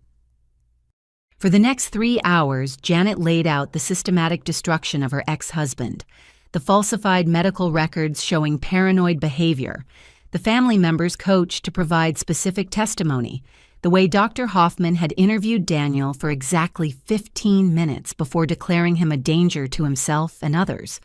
The medications that made him confused, compliant, unable to fight back. The key was the family testimony, she explained. 12 relatives all saying the same things, using the same phrases. Paranoid behavior, aggressive outbursts, delusional thinking. They'd even created incidents, family dinners where Daniel supposedly threatened people, conversations that never happened, violence that was pure fiction. How did they get everyone to lie? Same way they're doing it to you. Some believed the lies after enough repetition. Others were promised money from Daniel's assets. A few were threatened, cooperate or become the next target. Your parents are masters at finding leverage. But you fought back. I tried, spent our savings on lawyers, but every move I made, they countered. They painted me as the greedy ex-wife trying to steal Daniel's money, said I was coaching him, feeding his delusions. By the end, even I started wondering if maybe he was sick, if maybe I was wrong. That's how good they are. She pulled up another file. This is the commitment order. Look at the language. It's not just about immediate danger. It includes inability to manage financial affairs and susceptibility to undue influence. Once that's established, the facility takes over everything. And guess who they contract with for financial management? Let me guess. Companies connected to my parents' network. Exactly. It's a conveyor belt. Family identifies target. Dr. Hoffman provides diagnosis facility, provides control, financial managers drain assets. Everyone gets a cut. Except the victim.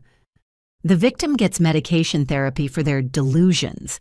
And if they're lucky, release after everything's gone.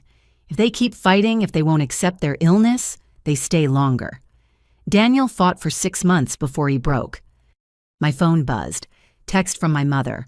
Restraining order hearing moved up to tomorrow. Judge had an opening. Be there at 9 a.m. or it becomes permanent by default. Janet saw my face. They're accelerating. Hearings tomorrow, 3 days early. They know something. Maybe about our meeting, maybe about the FBI.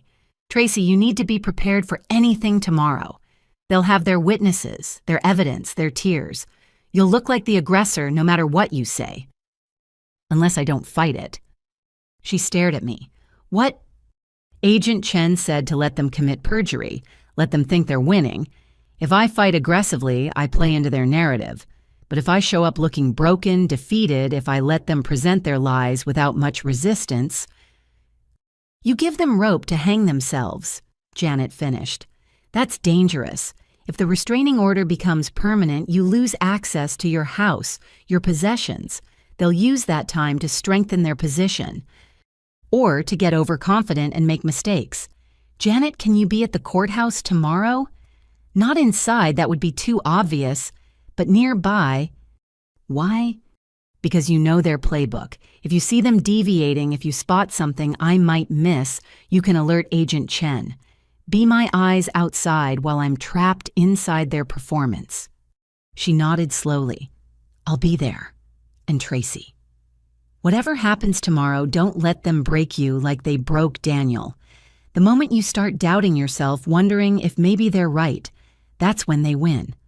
Hold on to your truth no matter what lies they tell. We parted with Janet promising to compile everything she'd shared into a package for the FBI. As I drove back to the hotel, I thought about Daniel, about all the victims who'd been crushed by this machine my parents had built. Tomorrow would be their show, their stage, their script. But I had something they didn't expect. Allies who'd survived them before federal agents building a case. And most importantly, the knowledge that their confidence was about to be their downfall. The restraining order hearing would be my parents' greatest performance. It would also be their last. I spent the evening preparing with Patricia and Agent Chen via secure communications. Chen confirmed that arrest warrants were being prepared, but they needed the hearing to proceed first. Let them perjure themselves, he reminded me. Every lie they tell under oath is another federal charge. Your job is to survive tomorrow while appearing defeated. Can you do that? I thought about everything Janet had shared about Daniel's fate, about the network of criminals masquerading as family. I can do more than that, I promised. I can give them exactly what they expect to see, while you prepare to give them what they deserve. The ally I'd found in Janet had given me more than information. She'd given me proof that survivors existed, that the machine could be fought, that my parents' perfect record was about to be broken. Tomorrow the real performance would begin.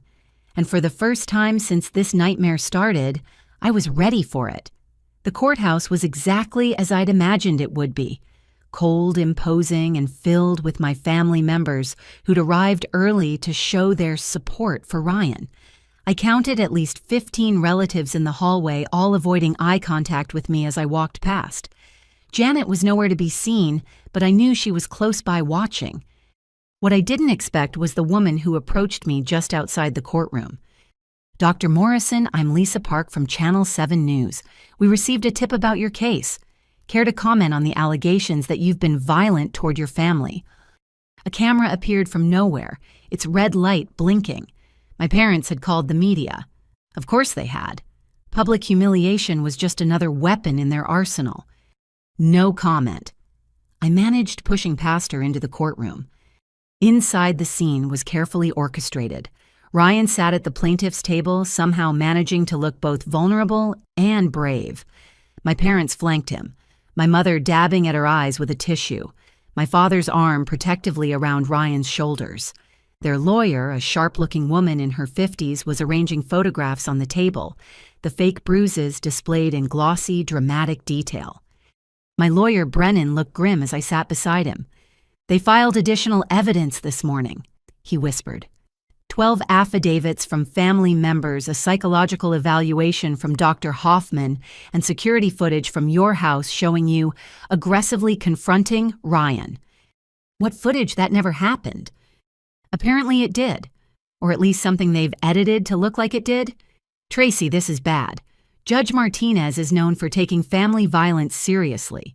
With this much evidence, it's all fake, I said louder than I intended. Several people turned to look. "See?" I heard my aunt whisper. "She can't control herself even here." Judge Martinez entered, and we all rose.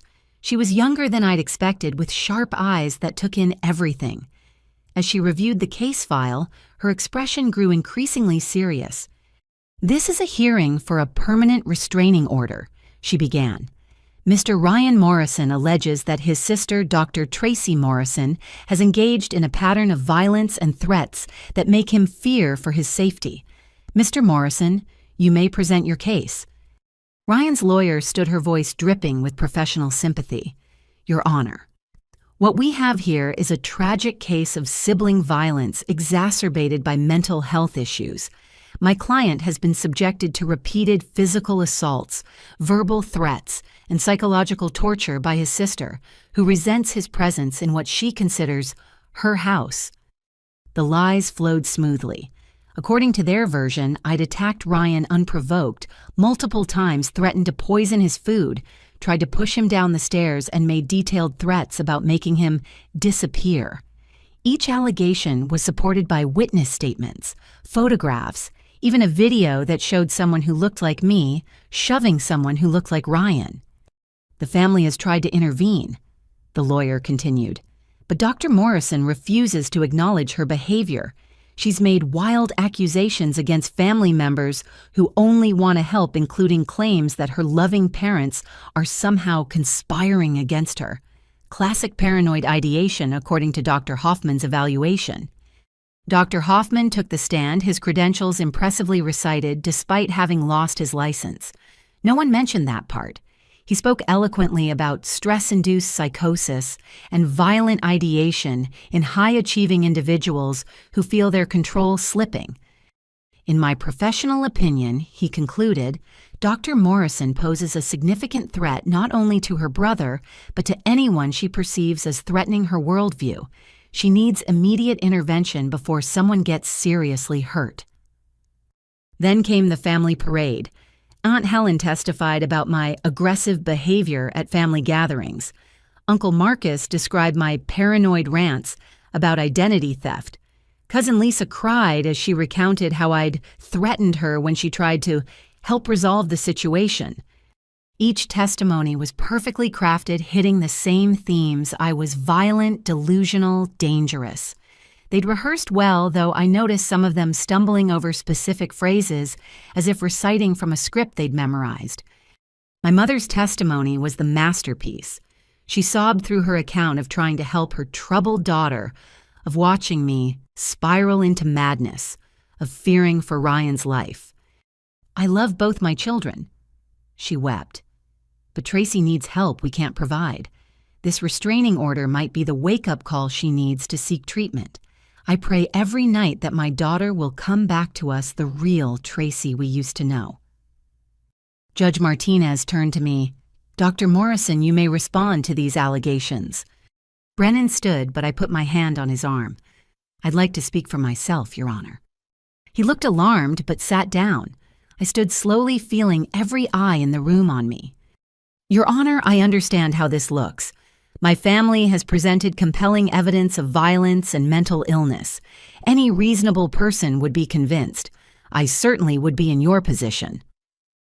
I saw surprise flicker across my parents' faces. This wasn't the aggressive denial they'd expected. But I ask you to consider one thing, I continued.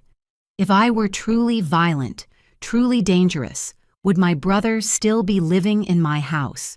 Would my family gather around him in support while leaving me the allegedly mentally ill person to fend for myself? Where is their concern for my well-being if they genuinely believe I'm sick? Objection, Ryan's lawyer said. The respondent is deflecting from the evidence. I'll allow it, Judge Martinez said. Continue, Dr. Morrison. I'm not going to claim a conspiracy or make wild accusations, I said carefully. I'm simply going to note that in my work as an emergency physician, I've seen actual abuse victims. They don't typically throw parties in their abuser's home the night before court hearings. They don't pose for photos with mysterious bruises that fade with remarkable speed. And they certainly don't have their abuser's credit cards in their possession.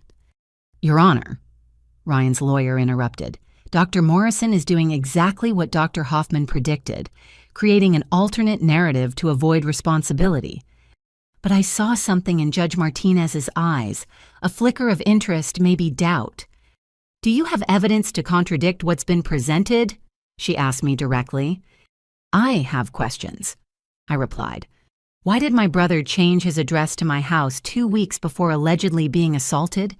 Why did family members who hadn't visited in years suddenly appear to witness these events? Why is the security footage pixelated just enough to hide clear identification?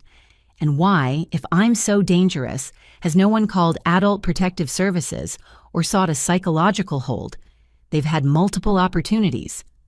The courtroom was silent.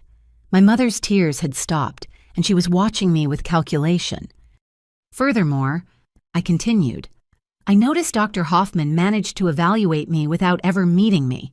I wonder if his assessment would hold up under peer review, or if the medical board might be interested in his sudden return to practice after losing his license for... Objection, Ryan's lawyer nearly shouted. Relevance and defamation. Sustained, Judge Martinez said, but she was looking at Dr. Hoffman differently now. Your Honor. I concluded, I'm not asking you to dismiss this case. I'm asking you to investigate it properly. Subpoena the original security footage, not the edited version. Have the bruises examined by an independent medical examiner. Interview witnesses separately, not in groups where they can coordinate stories.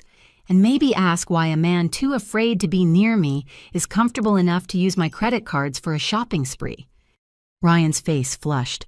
She's lying. Those cards were gifts. She's just... His lawyer grabbed his arm, shutting him up, but the damage was done. Judge Martinez's eyebrows rose. Mr. Morrison, you have your sister's credit cards. She gave them to me before she got violent, as part of our rental agreement. The rental agreement dated 2 weeks ago, before the alleged violence began. Ryan looked trapped. My parents were whispering urgently to their lawyer. Your Honor. Brennan stood, sensing the momentum shift. We'd like to submit evidence of fraudulent charges on Dr. Morrison's accounts, including a vehicle purchased in her name without her knowledge. Objection. This isn't a fraud hearing, but it speaks to credibility and motive, Judge Martinez said slowly. I'll allow it.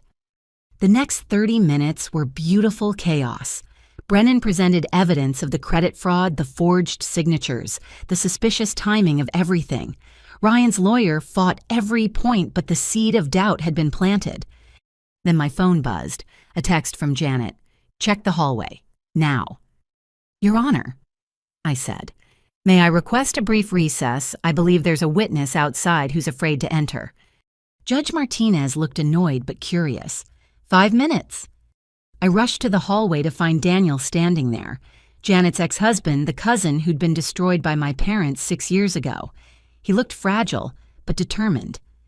I can't go in there, he whispered, but tell the judge to check case number 2018 FC 0847. Same courthouse.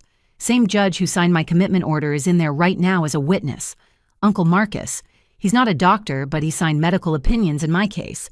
Same handwriting as some of these affidavits. I squeezed his hand and ran back inside. Your Honor, I'd like to reference case 2018 FC 0847. You might find interesting parallels, particularly in the witness signatures. Judge Martinez called for the case file. As she reviewed it, her expression darkened. She looked at Uncle Marcus, who was shifting nervously in his seat. Mr. Marcus Morrison, she said slowly, did you provide medical testimony in the 2018 commitment hearing of Daniel Morrison? I don't recall. You don't recall signing a document claiming medical expertise you don't possess. The courtroom erupted. Ryan's lawyer objected. My parents were on their feet. But Judge Martinez banged her gavel. Order, I'm seeing troubling patterns here. Similar language in affidavits, the same witnesses, the same accusations. She looked directly at my parents. And apparently the same fraudulent medical testimony. Your Honor. My mother stood tears forgotten. There's clearly been some misunderstanding. We're just a family trying to protect... Sit down, Mrs. Morrison. I've heard enough for today. I'm not ready to rule on this restraining order. Instead, I'm ordering an investigation into potential perjury and fraud. All evidence will be reviewed by independent experts. Until then, the temporary order is suspended. But Your Honor, Ryan protested, I don't feel safe. Then perhaps you should find alternative accommodation, Mr. Morrison. Surely your parents who care so deeply for your well-being can house you. Dr. Morrison, you may return to your home immediately. The gavel came down. My family sat in stunned silence, their perfect plan unraveling. But I saw the fury in my parents' eyes and knew this wasn't over. As we filed out, Agent Chen appeared beside me. Well done, but stay alert. Wounded animals are the most dangerous. In the hallway, the reporter tried to approach again, but this time she was intercepted by FBI agents. I heard one of them say something about interfering with a federal investigation. I found Daniel outside Janet, supporting him. Thank you, I said. That was incredibly brave. They destroyed me, he said simply. I couldn't let them do it to someone else. But Tracy, be careful. When they had me committed, it happened fast. One day, I was fighting them, the next, I was sedated in a facility. Don't let your guard down. As I drove toward my house, for the first time in days, I felt a mix of triumph and terror. I'd won this battle, but the war was far from over. My phone rang. Patricia. Brilliant work, she said. But they're regrouping. My contact at the courthouse says your parents just filed an emergency motion for adult guardianship, claiming the hearing proved your mental instability. They're judge shopping, looking for someone who doesn't know about today's fiasco. When does it end? When they're behind bars. Chen says arrests are imminent, but your parents are flight risks. Don't go home alone. I'll meet you there with some FBI friends. I pulled over, suddenly exhausted. The counterattack had worked, but Daniel's warning echoed in my mind. My parents had spent 30 years perfecting their schemes. They wouldn't give up because of one failed hearing. The real fight was just beginning. But for the first time, I had the advantage. They were exposed, desperate, and making mistakes. The hunter had become the hunted, and I was done being prey. I never made it home that night. 3 blocks from my house, Patricia called, her voice urgent. "Don't go home. They're there with a locksmith and moving trucks. Turn around now." I pulled into a parking lot, my heart sinking. "But the judge suspended the order. I can go home." They're claiming there was a clerical error, that the suspension doesn't take effect until tomorrow. It's bullshit, but they've got a notary there making it look official. Chen's sending units, but we need an emergency injunction. Can you get to Brennan's office? 20 minutes later, I was back in the now familiar conference room while Brennan worked his phone calling judges at home. It was past 8 p.m. and most weren't answering. "Found one," he finally said.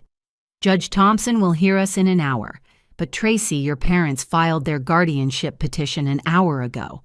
They're asking for an emergency psychiatric hold based on your erratic behavior at today's hearing." Erratic behavior? I was calm. I presented facts. "According to their filing, you made grandiose claims of conspiracy and displayed paranoid ideation inconsistent with reality. They have 17 family members ready to testify that you've become increasingly unstable." Patricia burst in, Agent Chen beside her. "We have a problem. Ryan's gone, and so is the BMW. Security footage from your house shows him loading boxes. Your personal documents, computers, anything valuable. Can't you stop him?" With what probable cause? Chen's frustration was evident. Officially, he's still a legal resident retrieving his belongings. The fact that those belongings are actually yours is a civil matter, until we can prove otherwise. "So he's robbing me while you watch." "We're documenting everything. Every item he takes is another charge. But right now, we need to focus on stopping this guardianship. If they get that nothing else matters." Judge Thompson agreed to see us at his home, an unusual move that spoke to Brennan's persuasive skills.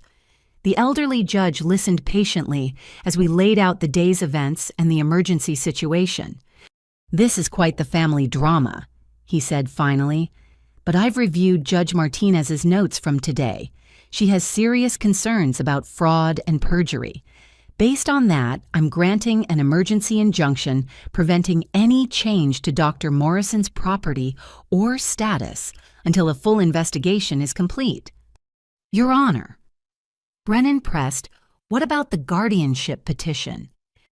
"I'm issuing a stay on all proceedings related to Dr. Morrison pending investigation. No hearings, no evaluations, no emergency holds without my explicit approval. And I'm ordering the immediate return of any property removed from her residence." Relief flooded through me, but it was short-lived. As we left Judge Thompson's house, Chen's phone rang. His face darkened as he listened. "Your parents are at the airport," he said. "Private terminal. They've chartered a flight to Costa Rica." "Stop them." "We're trying, but our warrant isn't signed yet. Unless they're on a commercial flight, TSA has no authority, and private charter security is flexible." We raced to the airport, but by the time we arrived, the plane was taxiing. Through the terminal windows, I could see my parents settling into their seats, my mother raising a champagne glass in a mock toast toward the building. "They knew," Patricia said quietly. "They knew the walls were closing in." "What about Ryan?" "Still at your house, apparently. Seems your parents left him behind to take the fall." The betrayal was perfect in its cruelty. They'd used their son as a weapon, then abandoned him when things went wrong. We drove to my house to find chaos. Ryan was screaming at someone on the phone, standing amid boxes of my possessions. "What do you mean you're not coming back? You said, if I followed the plan." Mom. He saw us approaching with the police and his face crumbled. The confident con artist was gone, replaced by a man realizing he'd been played by his own parents. "They left me," he said, sounding bewildered. "Said they'd be right back, just needed to handle some banking. But they're gone, aren't they?" "Mr. Morrison," one of the officers stepped forward, "we have an injunction requiring you to return all property belonging to Dr. Morrison and vacate the premises immediately." "Return it? I can't return what I already sold. The jewelry, the electronics. Mom said it was my payment for playing along. Said Tracy had plenty more where that came from." Chen stepped forward. Mr. Morrison, you might want to remain silent until you have an attorney. Attorney with what money they took everything said they'd put my cut in an offshore account, but I can't access it. The passwords they gave me don't work. They played me just like we played Tracy. The irony was bitter. The golden child, the chosen accomplice, abandoned the moment he became a liability. As police photographed the scene and documented what was missing, Ryan sat on my couch, my violated stained couch, and began to talk. It was all planned, he said dully. Has been for months. Dad found out about your savings, your equity, your credit score. Mom researched tenant laws, found the loopholes. They said it would be easy money, that you were selfish for not sharing with family anyway. Ryan stopped talking. I advised, surprising myself with a flash of pity. Why, so I can protect them. They're probably in international waters by now. You know what Mom said when she hugged me goodbye? Thanks for your service. Like I was just another mark. Chen was recording everything, but I could see the conflict in his eyes. Ryan was a criminal, but he was also a victim of the same people who'd raised him to be their tool. The psychiatric hold plan. Ryan continued, seemingly unable to stop. That was next.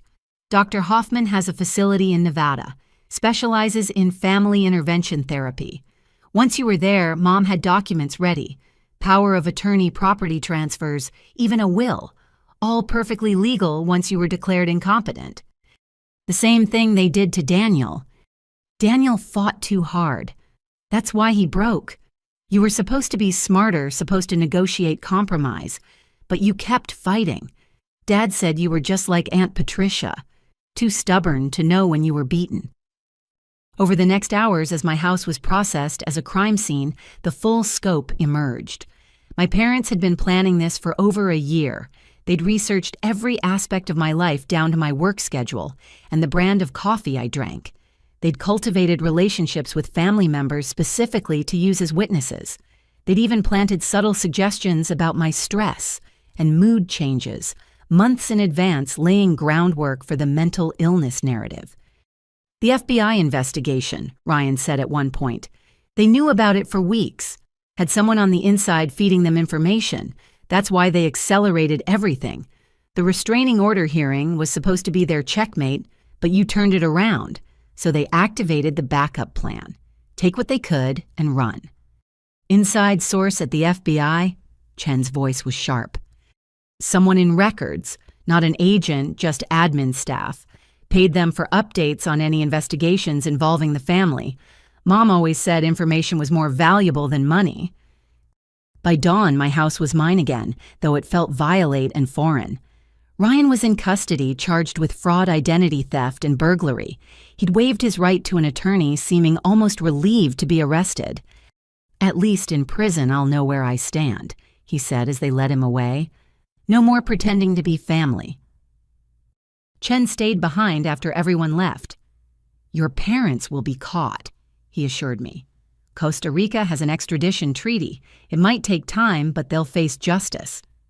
And everyone they've hurt over the years, we're reaching out to all known victims. With Ryan's testimony and the evidence we've gathered, we can build cases going back 20 years. Your parents were meticulous record keepers. They documented every scam, probably for tax purposes, if you can believe it. Those records will be their downfall. Patricia arrived as Chen left, bringing coffee and industrial-strength cleaning supplies. We're going to reclaim this space, she said firmly. Every inch of it. As we cleaned, she shared stories of the family before the corruption when my grandparents were alive, and gatherings were actually about love, not schemes. It was a fantasy I'd never known, but it helped to imagine it had once existed. Your parents were always different, she said. Even as kids, they were manipulative, greedy. But we made excuses. They're just ambitious. They're just clever. We enabled them by refusing to see what they really were. What happens to the family now, the ones who helped them? Some will face charges for perjury. Others will claim they were manipulated, which might even be true. The family will fracture, but maybe that's necessary. Maybe from the pieces, something honest can grow. My phone rang. Unknown international number. I answered on speaker. "Tracy, darling." My mother's voice was calm, unrepentant. "I hear you're cleaning. You always were too particular about that house." "The FBI will find you." "Perhaps, but we've had 30 years to prepare for this possibility. Did you know there are countries with no extradition treaties that are quite lovely this time of year?" "You left Ryan." A pause. Ryan made his choices. He was getting sloppy careless. The alcohol, the bragging. He was becoming a liability, better a clean break. "He's your son." "He's a disappointment. You, though, you were magnificent. The way you turned that hearing around, I was genuinely proud. You're definitely our daughter." "I'm nothing like you." "Aren't you? You fought dirty when cornered. You manipulated the judge, played on emotions, twisted facts to your advantage. You survived because you have our instincts, our intelligence. The only difference is you waste those gifts on helping strangers instead of family." "Those strangers are my patients. I save lives." "You postponed death. We secured futures, which has more lasting impact." I couldn't believe I was having a philosophical debate with my fugitive mother. "You destroyed lives. Daniel, Margaret, dozens of others. We redistributed assets from those who couldn't protect them to those who could use them better. Natural selection, financially speaking. But I didn't call to debate ethics, darling. I called to warn you." My blood chilled. "Warn me?" "Dr. Hoffman is upset about his facility losing a patient. He has friends who are equally upset about lost revenue. We're beyond their reach now, but you're not. Watch your back, Tracy. The family business has more branches than you know." The line went dead. Chen, who'd returned when he saw the international call coming in, was already on his phone tracing it. "Empty threat?" Patricia asked hopefully. "Maybe, but we're not taking chances. Tracy, I'm assigning protection until we can investigate these other connections." I looked around my damaged, emptied home at the few possessions Ryan hadn't managed to sell or steal. 6 weeks ago, I'd had a career, a family, a life I thought I understood. Now I had the truth. Ugly, painful, but mine. "Let them come," I said, surprising myself with my calm. "I'm done running from my family's shadows. Whatever network they've built, whoever else is involved, I'll face them. Because Mom was wrong about one thing. I'm nothing like them. I don't destroy lives. I save them. And now I'm going to save everyone they've hurt, starting with myself." The sun was rising through my kitchen windows, painting everything gold. A new day, a new beginning. The emergency injunction had saved my home, but more than that, it had shown me I could fight back and win. My parents were gone, but their legacy remained. Victims to help networks to expose justice to pursue. They'd trained me well in their twisted way. Now I'd use every lesson they'd taught me to destroy everything they'd built. The war wasn't over. If anything, it had just expanded. But I was ready. I had allies, evidence, and most importantly, the truth. Let them all come. The hunter had nothing left to lose and everything to fight for. 3 weeks passed in a strange limbo. Ryan had been formally charged and was awaiting trial, his bail set at $1 million that no one would pay. My parents remained ghosts, their location unknown despite international efforts. I'd returned to work after Dr. Chen reviewed my case and lifted my suspension, but nothing felt normal. The FBI protection was subtle but constant. Unmarked cars outside my house, agents posing as hospital security, someone always watching. Agent Chen checked in daily building cases against the network my mother had warned about. Then at 2 a.m. on a Thursday, everything accelerated. I woke to my phone ringing. Chen's voice was tense with excitement. "We got them. Mexican authorities arrested your parents an hour ago in Guadalajara. They were using fake passports, but someone recognized them from our alerts." Mexico, I thought they went to Costa Rica. Misdirection. They flew to Costa Rica, then immediately chartered another flight to Mexico. They've been hiding in a compound owned by one of their network associates. But here's the interesting part. They weren't alone. We've identified 6 other people wanted for various financial crimes. Looks like your parents were trying to set up a new operation." Of course they were. I felt nothing. No relief, no satisfaction, just emptiness. What happens now? Extradition will take a few days. They'll be transferred to federal custody, arraigned here. Tracy, when they arrive, they'll likely try to contact you. They'll want to make a deal. No deals. That's not your call. If they have information about the larger network, the prosecutor might offer reduced sentences. I wanted you to be prepared. I hung up and couldn't get back to sleep. Instead, I made coffee and sat in my kitchen thinking about the last conversation with my mother. Her complete lack of remorse, her twisted pride in my survival. Would prison change that, or would she see it as just another challenge to overcome? The news broke at 6 a.m. Fugitive couple arrested in Mexico ran across the morning shows, their photos displayed like modern-day Bonnie and Clyde. My phone exploded with calls from reporters, relatives, colleagues. I turned it off and went to work early. The hospital was buzzing with gossip, but my colleagues were professional. A few offered awkward condolences as if my parents had died rather than been arrested. In a way, maybe they had. The parents I thought I'd known had never existed. 3 days later, I stood in a federal courtroom as my parents were brought in wearing orange jumpsuits and shackles. They looked smaller, somehow older.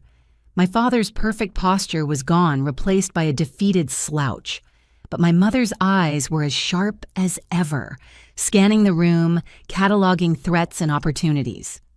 They pleaded not guilty to 47 federal charges, including wire fraud, identity theft, money laundering, and conspiracy.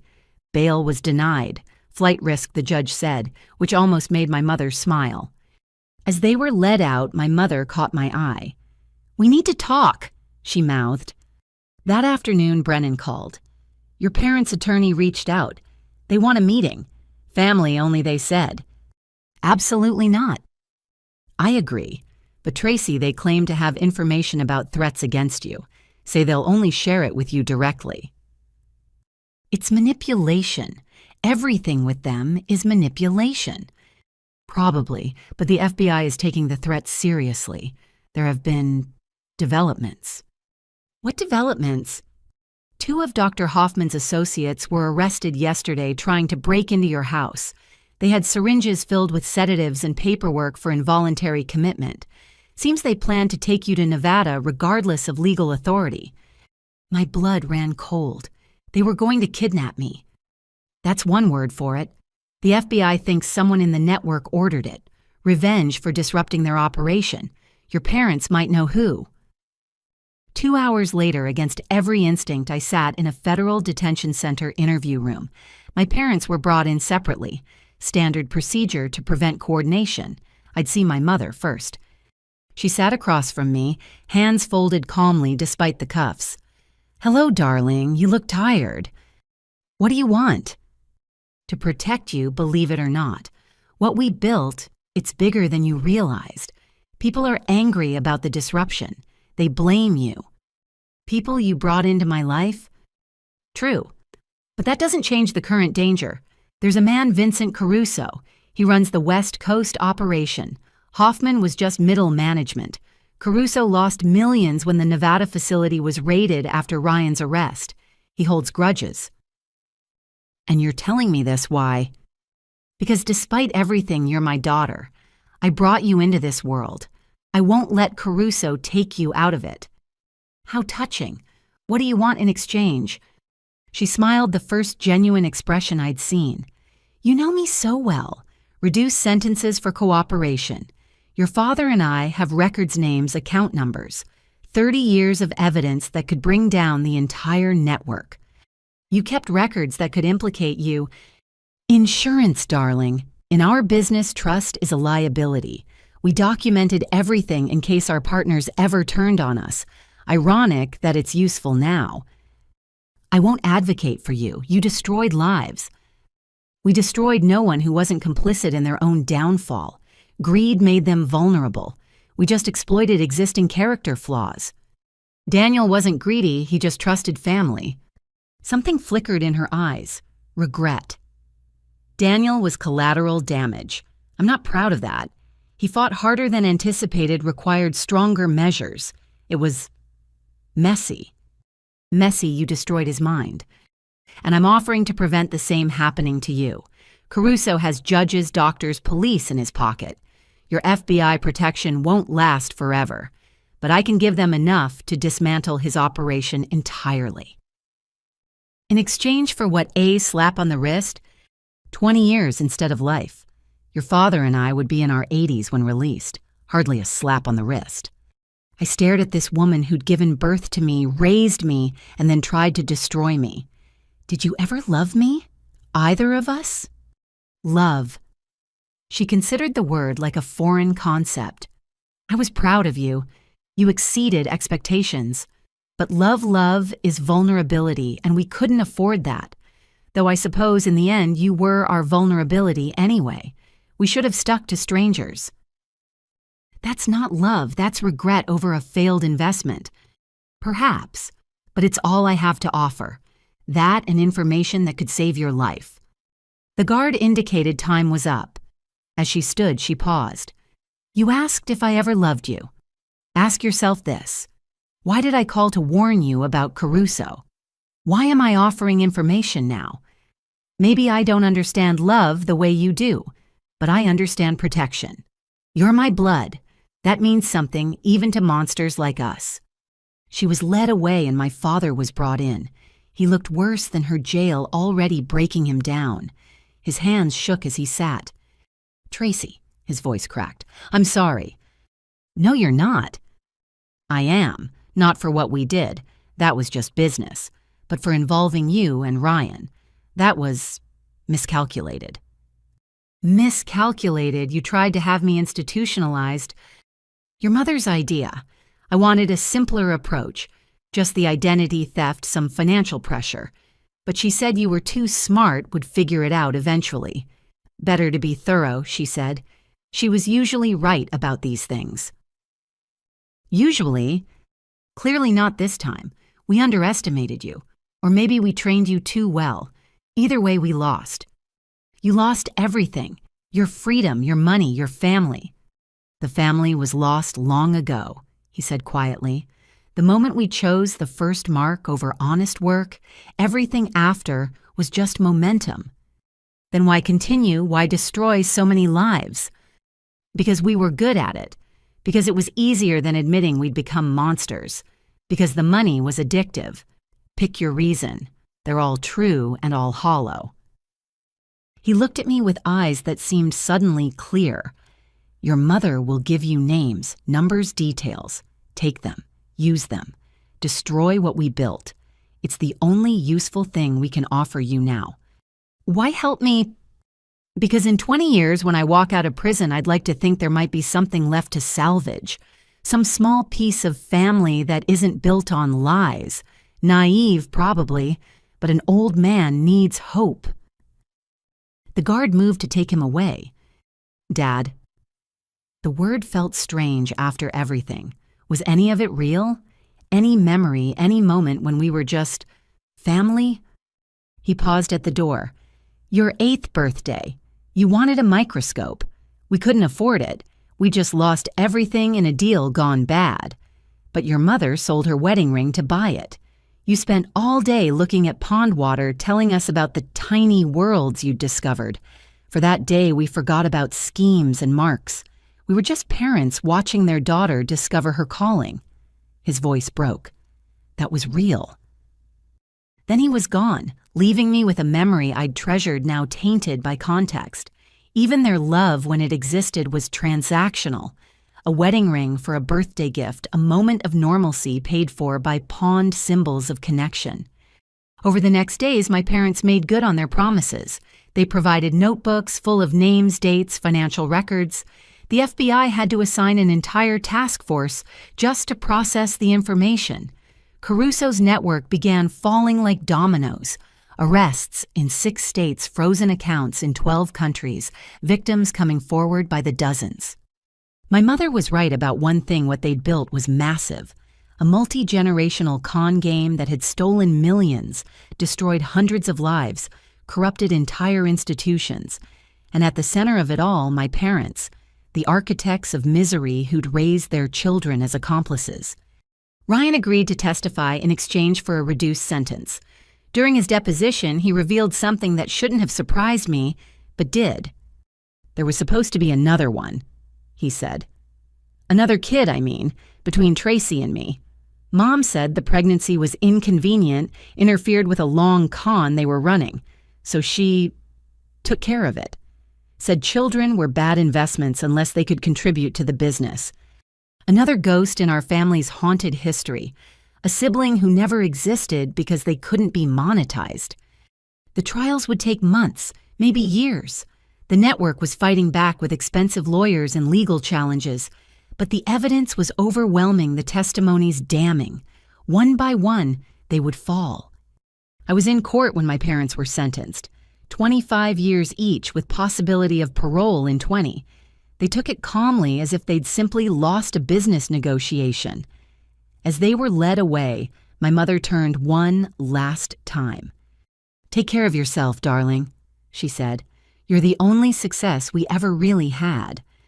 I wanted to hate her for that, for trying to claim credit for who I'd become despite them. But I was too tired for hate. They were just two more criminals heading to prison, their empire in ruins, their family destroyed. Outside the courthouse, reporters shouted questions. Patricia stood beside me, Agent Chen on the other side. "How does it feel to see your parents sentenced?" One called out. I thought about lying, giving them the soundbite they wanted about justice and closure. But I was done with lies. "It feels like nothing," I said honestly. "They're strangers who happened to raise me. Their sentence doesn't give back what they stole from their victims. It doesn't repair the damage they did. It just stops them from doing more."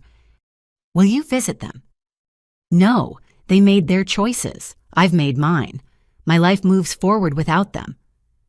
As we walked away, Patricia squeezed my hand. "It's over," she said. But it wasn't not really. There would be more trials, more revelations. Victims would need help rebuilding their lives.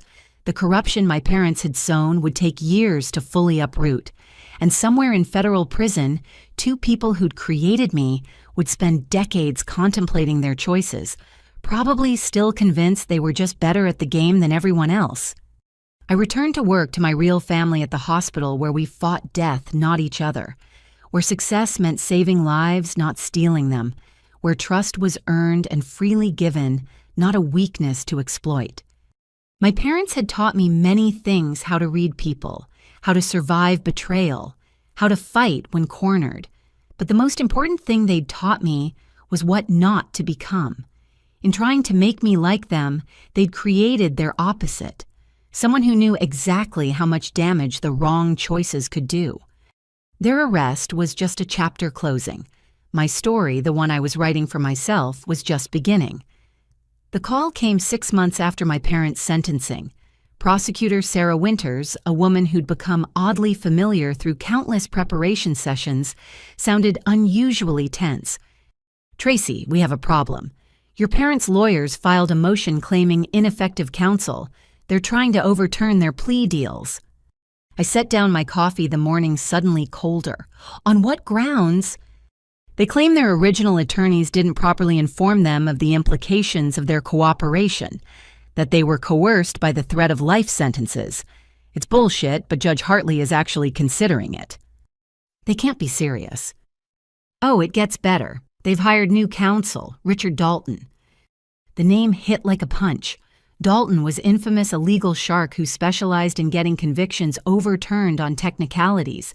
He'd freed murderers, rapists, and countless white-collar criminals through legal manipulation. How can they afford Dalton?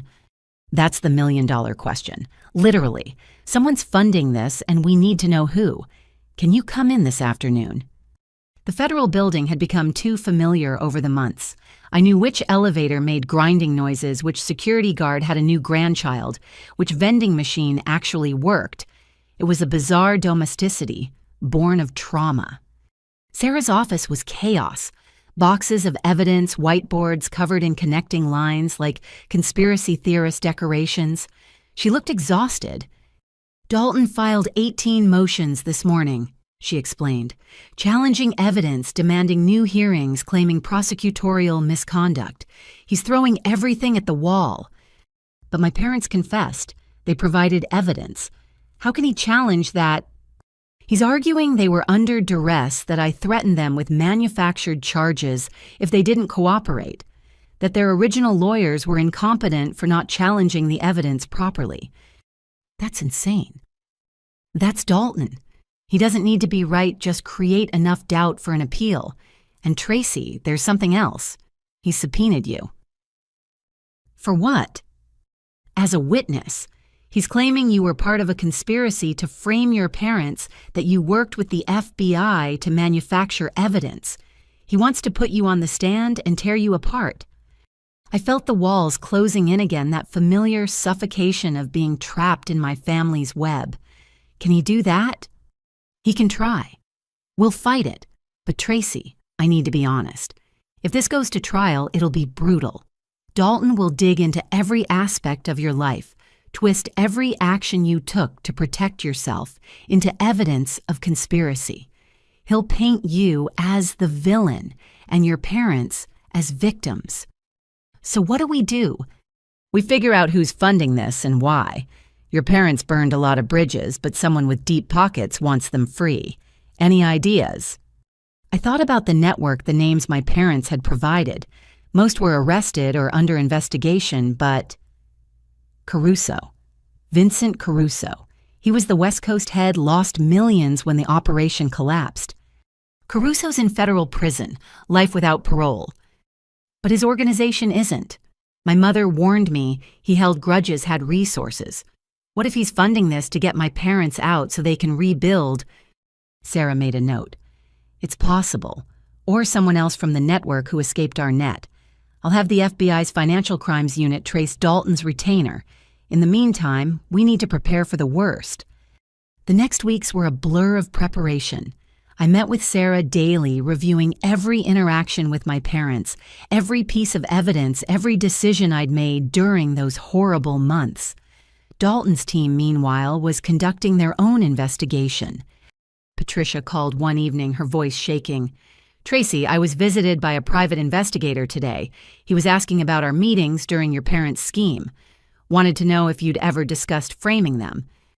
That's ridiculous. He had photos of us at the coffee shop, transcripts of calls. They're building a narrative that you orchestrated everything, that your poor parents were just trying to help their troubled daughter and got caught in your web of lies. The irony was suffocating. My parents' master manipulators were now playing victims, and they were good at it.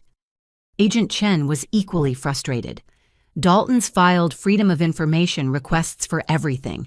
Our investigation files, surveillance records, even internal emails. He's looking for any inconsistency, any sign of overreach. Will he find any? We did everything by the book, but Dalton can make a parking ticket look like corruption if it serves his narrative. And Tracy, he's hired expert witnesses, psychologists who'll testify about family dynamics, financial experts who'll claim the fraud evidence was misinterpreted. How is any of this legal? Welcome to the American justice system. With enough money and the right lawyer, you can challenge anything. The first real blow came 2 weeks later. Ryan had agreed to testify in the appeal, but not for our side. I met him at the Federal Detention Center, barely recognizing the man across from me. Prison had aged him decade in months, but his eyes held a new sharpness. Dalton made me a deal, he said without preamble. I testified that you manipulated me, that Mom and Dad were trying to help, and he gets my sentence reduced to time served. Ryan, you can't. You know what they did. I know what you all did. You think you're so different from them, Tracy. You used the system to destroy your own family. You worked with the feds, wore wires, gathered evidence. How is that different from what they did to their marks? Because I was defending myself, they were predators. Everyone's a predator when they're hungry enough. I'm hungry for freedom. Dalton says I can be out in 6 months if I play ball. And then what? Where will you go? What will you do? Caruso's people have offered me work. Real work, not the penny ante stuff Mom and Dad did. International finance, cryptocurrency, modern schemes for modern times. You're going to continue the family business. Someone has to. Might as well be me. At least I learned from their mistakes. I left the prison feeling sick. Ryan had chosen his side, and it wasn't mine. The family poison ran too deep in him to extract. Days later, Dalton made his move. A press conference on the federal courthouse steps my parents flanking him in their prison uniforms, looking frail and victimized. My clients are victims of a vindictive daughter who used law enforcement connections to destroy her own family. Dalton announced to the gathered media. Tracy Morrison, angry about family financial disputes, orchestrated an elaborate frame-up that would make Hollywood jealous. We have evidence of her mental instability, her manipulation of witnesses, her conspiracy with federal agents who were all too eager to close a high-profile case. Reporters shouted questions, but Dalton wasn't done. We'll prove that every piece of evidence against my clients was either fabricated or obtained illegally. That confessions were coerced through threats against their children, that Tracy Morrison is the real criminal here, and her parents are simply scapegoats for her own financial crimes. Watching on the news, I threw my remote at the wall. The crack it left seemed appropriate. Another scar from my family's endless capacity for destruction. Sarah called immediately. Don't watch anymore, don't read the comments, don't engage. He's lying, every word is a lie. I know, but he's creating reasonable doubt in the public mind. That's all he needs. Tracy, I hate to ask, but we need to accelerate our preparation. Can you clear your schedule for the next month? The hospital will understand. This is your life we're fighting for. If Dalton succeeds, if your parents are freed and the convictions overturned, you could face charges yourself. Conspiracy, fraud, false imprisonment. He's not just trying to free them, he's trying to destroy you. The next month was legal boot camp. Sarah's team drilled me relentlessly, preparing for every possible attack Dalton might launch. They brought in their own experts, psychologists to testify about manipulation and gaslighting financial analysts to verify the fraud former victims of my parents, ready to share their stories. But Dalton had his own arsenal. He'd found family members who'd benefited from my parents' schemes, ready to testify they were generous, loving people. He'd hired experts who'd claim the financial transactions were legitimate business dealings.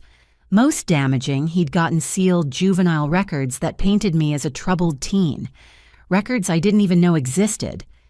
When you were 15, you were arrested for shoplifting. Sarah showed me the file. Charges were dropped, but the arrest record exists.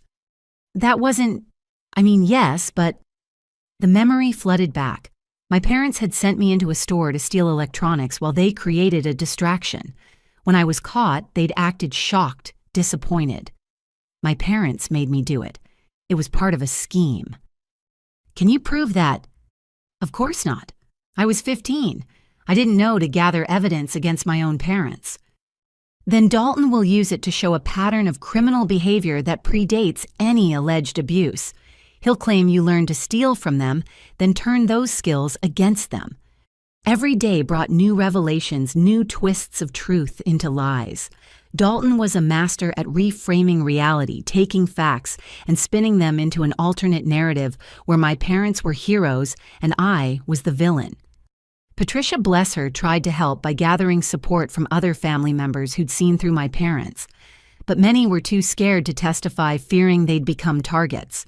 Others had made peace with their losses and didn't want to relive the trauma. They're going to win, I said one night, exhausted after another brutal prep session. They're actually going to get away with it. No, Sarah said firmly. They're good, but we have truth on our side. Truth doesn't seem to matter. It matters. It always matters. We just have to present it clearly enough that even Dalton's smoke and mirrors can't obscure it. But as the hearing date approached, I wondered if she was right. My parents had spent their lives perfecting the art of deception. Now they had one of the best legal minds in the country, wielding those skills for them. And all I had was the truth. Messy, complicated, painful truth that was so much less compelling than their carefully crafted lies. The war for my life had entered its final phase, and I wasn't sure I was strong enough to win it. But I had no choice but to try. Because if my parents succeeded, if they walked free and I was painted as the criminal, it would be more than my life destroyed. It would validate every scam they'd ever run, every life they'd ruined. It would prove that with enough skill and the right lawyer, anyone could rewrite reality. I couldn't let that happen. Not to their other victims, not to future Marks, and not to myself. The trial of the century, as the media was calling it, was about to begin, and I was both the key witness and the real defendant. The federal courthouse had never felt more imposing than on the morning the hearing began. Media vans lined the street, reporters thrust microphones at anyone who might be connected to the case. I entered through a side door flanked by FBI agents, feeling like a criminal, despite being the victim. Inside, the courtroom was packed. I saw familiar faces from the past months, other victims of my parents' family members whose loyalties remained unclear, and in the front row, perfectly positioned for the cameras, Richard Dalton. He was younger than I'd expected, handsome in that predatory way successful lawyers often are. When our eyes met, he smiled like we were old friends sharing a private joke. I looked away, finding my seat behind the prosecution table. My parents entered in chains, but Dalton had worked his magic even there. They wore ill-fitting clothes that made them look frail, their hair unkempt, faces gaunt. My mother had somehow acquired reading glasses that aged her 10 years. My father walked with a slight limp I'd never seen before. The transformation was remarkable, from predators to prey in appearance. Judge Hartley, a stern woman in her 60s, brought the court to order. We're here to consider the motion to vacate the plea agreements of Sandra and Robert Morrison based on claims of ineffective counsel and prosecutorial misconduct. Mr. Dalton, you may begin. What followed was a masterclass in legal manipulation. Dalton painted a picture of two elderly parents confused and frightened, railroaded by an overzealous prosecution in league with their vindictive daughter. Every piece of evidence was reframed, every confession explained away. My clients were threatened, Dalton stated, pacing before the judge, told that if they didn't cooperate, they'd die in prison, that their son would face additional charges, that their daughter, despite being the architect of their downfall, would ensure they never saw freedom again. Objection! Sarah stood.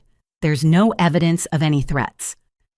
I have sworn affidavits from my clients detailing the coercion they faced, but more importantly, your honor. I have evidence that the primary witness against them, their own daughter, orchestrated this entire situation for financial gain. He produced documents with a flourish. Bank records showing Tracy Morrison was in significant debt from medical school, credit reports indicating financial stress. And then, miraculously, after her parents' arrest and the seizure of their assets, applications for loans citing expected inheritance as collateral. I wanted to scream. The loans were for home repairs after Ryan's destruction, the inheritance, a bitter joke I'd made to a loan officer about maybe getting my own belongings back. But presented this way, it looked damning. Furthermore, Dalton continued, we have testimony from Ryan Morrison that his sister coached him on what to say to authorities, promising him leniency if he implicated their parents. Ryan took the stand, and I barely recognized my brother. Gone was the swaggering con artist. In his place sat a broken young man who spoke hesitantly about being manipulated by Tracy. She told me our parents were evil. He said, not meeting my eyes. Said if I didn't help her, she'd make sure I rotted in prison. I was scared, confused. I said whatever she wanted me to say. And was it true? Dalton asked gently. Some of it maybe, but Tracy made it sound so much worse than it was. Our parents helped family members with financial problems. Maybe they weren't always transparent about it, but their intentions were good. Sarah's cross-examination was brutal but necessary. Mr. Morrison, you previously testified under oath about your parents' fraud schemes. Were you lying then, or are you lying now? I was confused then. Tracy had me all twisted up.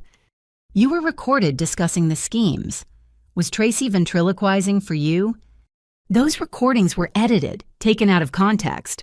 It went on for hours. Ryan stuck to his news story with the determination of someone whose freedom depended on it, which of course it did. The next day brought the expert witnesses. A psychologist testified about shared delusional disorder, suggesting I'd convinced Ryan and others that normal family financial arrangements were sinister plots. A financial analyst claimed the fraud evidence showed unconventional but not illegal money management. A former judge, one I later learned had been quietly removed from the bench for taking bribes, testified about the dangers of overzealous prosecution. But the real blow came on day 3. Dalton called a surprise witness, Dr. Patricia Chen, my former supervisor. Dr. Chen. Dalton began smoothly. You supervised Tracy Morrison at the hospital. Did you have concerns about her mental state? Patricia looked uncomfortable but answered honestly. There was a period where her family expressed concerns. We took them seriously enough to require a brief leave. And during this time, did Dr. Morrison make accusations against her family? She claimed they were trying to steal from her, yes. Claimed. Did she provide proof? Not initially. The situation was complex. Dalton smiled. Complex. That's one word for it. Tell me, in your professional opinion, could someone under extreme stress create elaborate conspiracy theories to explain personal failures? Objection, Sarah called. Dr. Chen is not a psychiatrist. Sustained, rephrased Mr. Dalton. Dr. Chen, in your experience, have you seen medical professionals under stress exhibit paranoid behavior? It can happen, yes. The job is demanding. And Dr. Morrison was under significant stress. Financial problems, family issues, work pressure. All residents face stress. But not all residents accuse their families of elaborate criminal conspiracies, do they? The questioning continued, each answer twisted to support Dalton's narrative. By the time Patricia left the stand, I looked like a stressed-out doctor who'd snapped and blamed her loving family for her problems. Sarah fought back brilliantly. She brought in Agent Chen to detail the evidence, other victims to testify about their experiences, financial experts to explain the clear fraud. But Dalton countered every point, muddying waters, creating doubt. The most dramatic moment came when Dalton called my mother to testify. She took the stand, slowly looking every inch the wounded parent. Mrs. Morrison. Dalton said gently, "Tell us about your relationship with Tracy." "We loved her more than life itself," my mother said, tears flowing. "Sacrificed everything for her education, her dreams. When she became a doctor, we were so proud." What changed? The stress of her job, the isolation. She became paranoid, accused us of wanting her money. We just wanted to help Ryan get back on his feet, and she saw it as some conspiracy. "Did you ever steal from your daughter?" "Never. Every penny we've ever taken from anyone was freely given. We've helped family members manage finances, yes. Some investments didn't work out, but that's not fraud. That's life." "Why did you plead guilty?" "They said Tracy would destroy Ryan if we didn't. Said she had the FBI convinced of her delusions. We thought if we cooperated, took responsibility even for things we didn't do, we could protect what was left of our family." Sarah's cross-examination was fierce. "Mrs. Morrison, you provided detailed records of fraud schemes going back 30 years. Were those fabricated?" "We kept records of all financial transactions. The prosecution interpreted them as something sinister." "You documented manipulation tactics, identified marks, detailed schemes." "We documented business strategies, identified clients, detailed investments. Language can be twisted, Ms. Winters." "What about the victims who testified?" "People who made bad investments and want someone to blame. We're convenient scapegoats." It was masterful. Every admission reframed, every piece of evidence explained away. My mother had spent a lifetime perfecting her craft, and this was her greatest performance. When I finally took the stand, I felt the weight of everything crushing down. Dalton approached like a friendly snake. "Dr. Morrison, let's start simple. Do you love your parents?" The question caught me off guard. It's complicated. Complicated. They raised you, supported your education, celebrated your successes. What's complicated about that? They also stole my identity, destroyed my credit, tried to have me institutionalized. Allegedly. But let's explore that. You were under tremendous stress at work, correct? Yes, but financial pressure. Student loans, mortgage payments. Like every resident, yes. And when your brother needed help, needed family support, you saw it as an attack. They moved him in without asking, forged documents. Or did they? You were working long shifts, admittedly exhausted. Isn't it possible you agreed to help Ryan and forgot that stress made you misremember? No, that's not. You installed hidden cameras in your home, surveillance equipment to spy on your family. Is that normal behavior? I was gathering evidence. Of what a crime you imagined, or were you looking for ammunition to use against parents you resented? It continued for hours.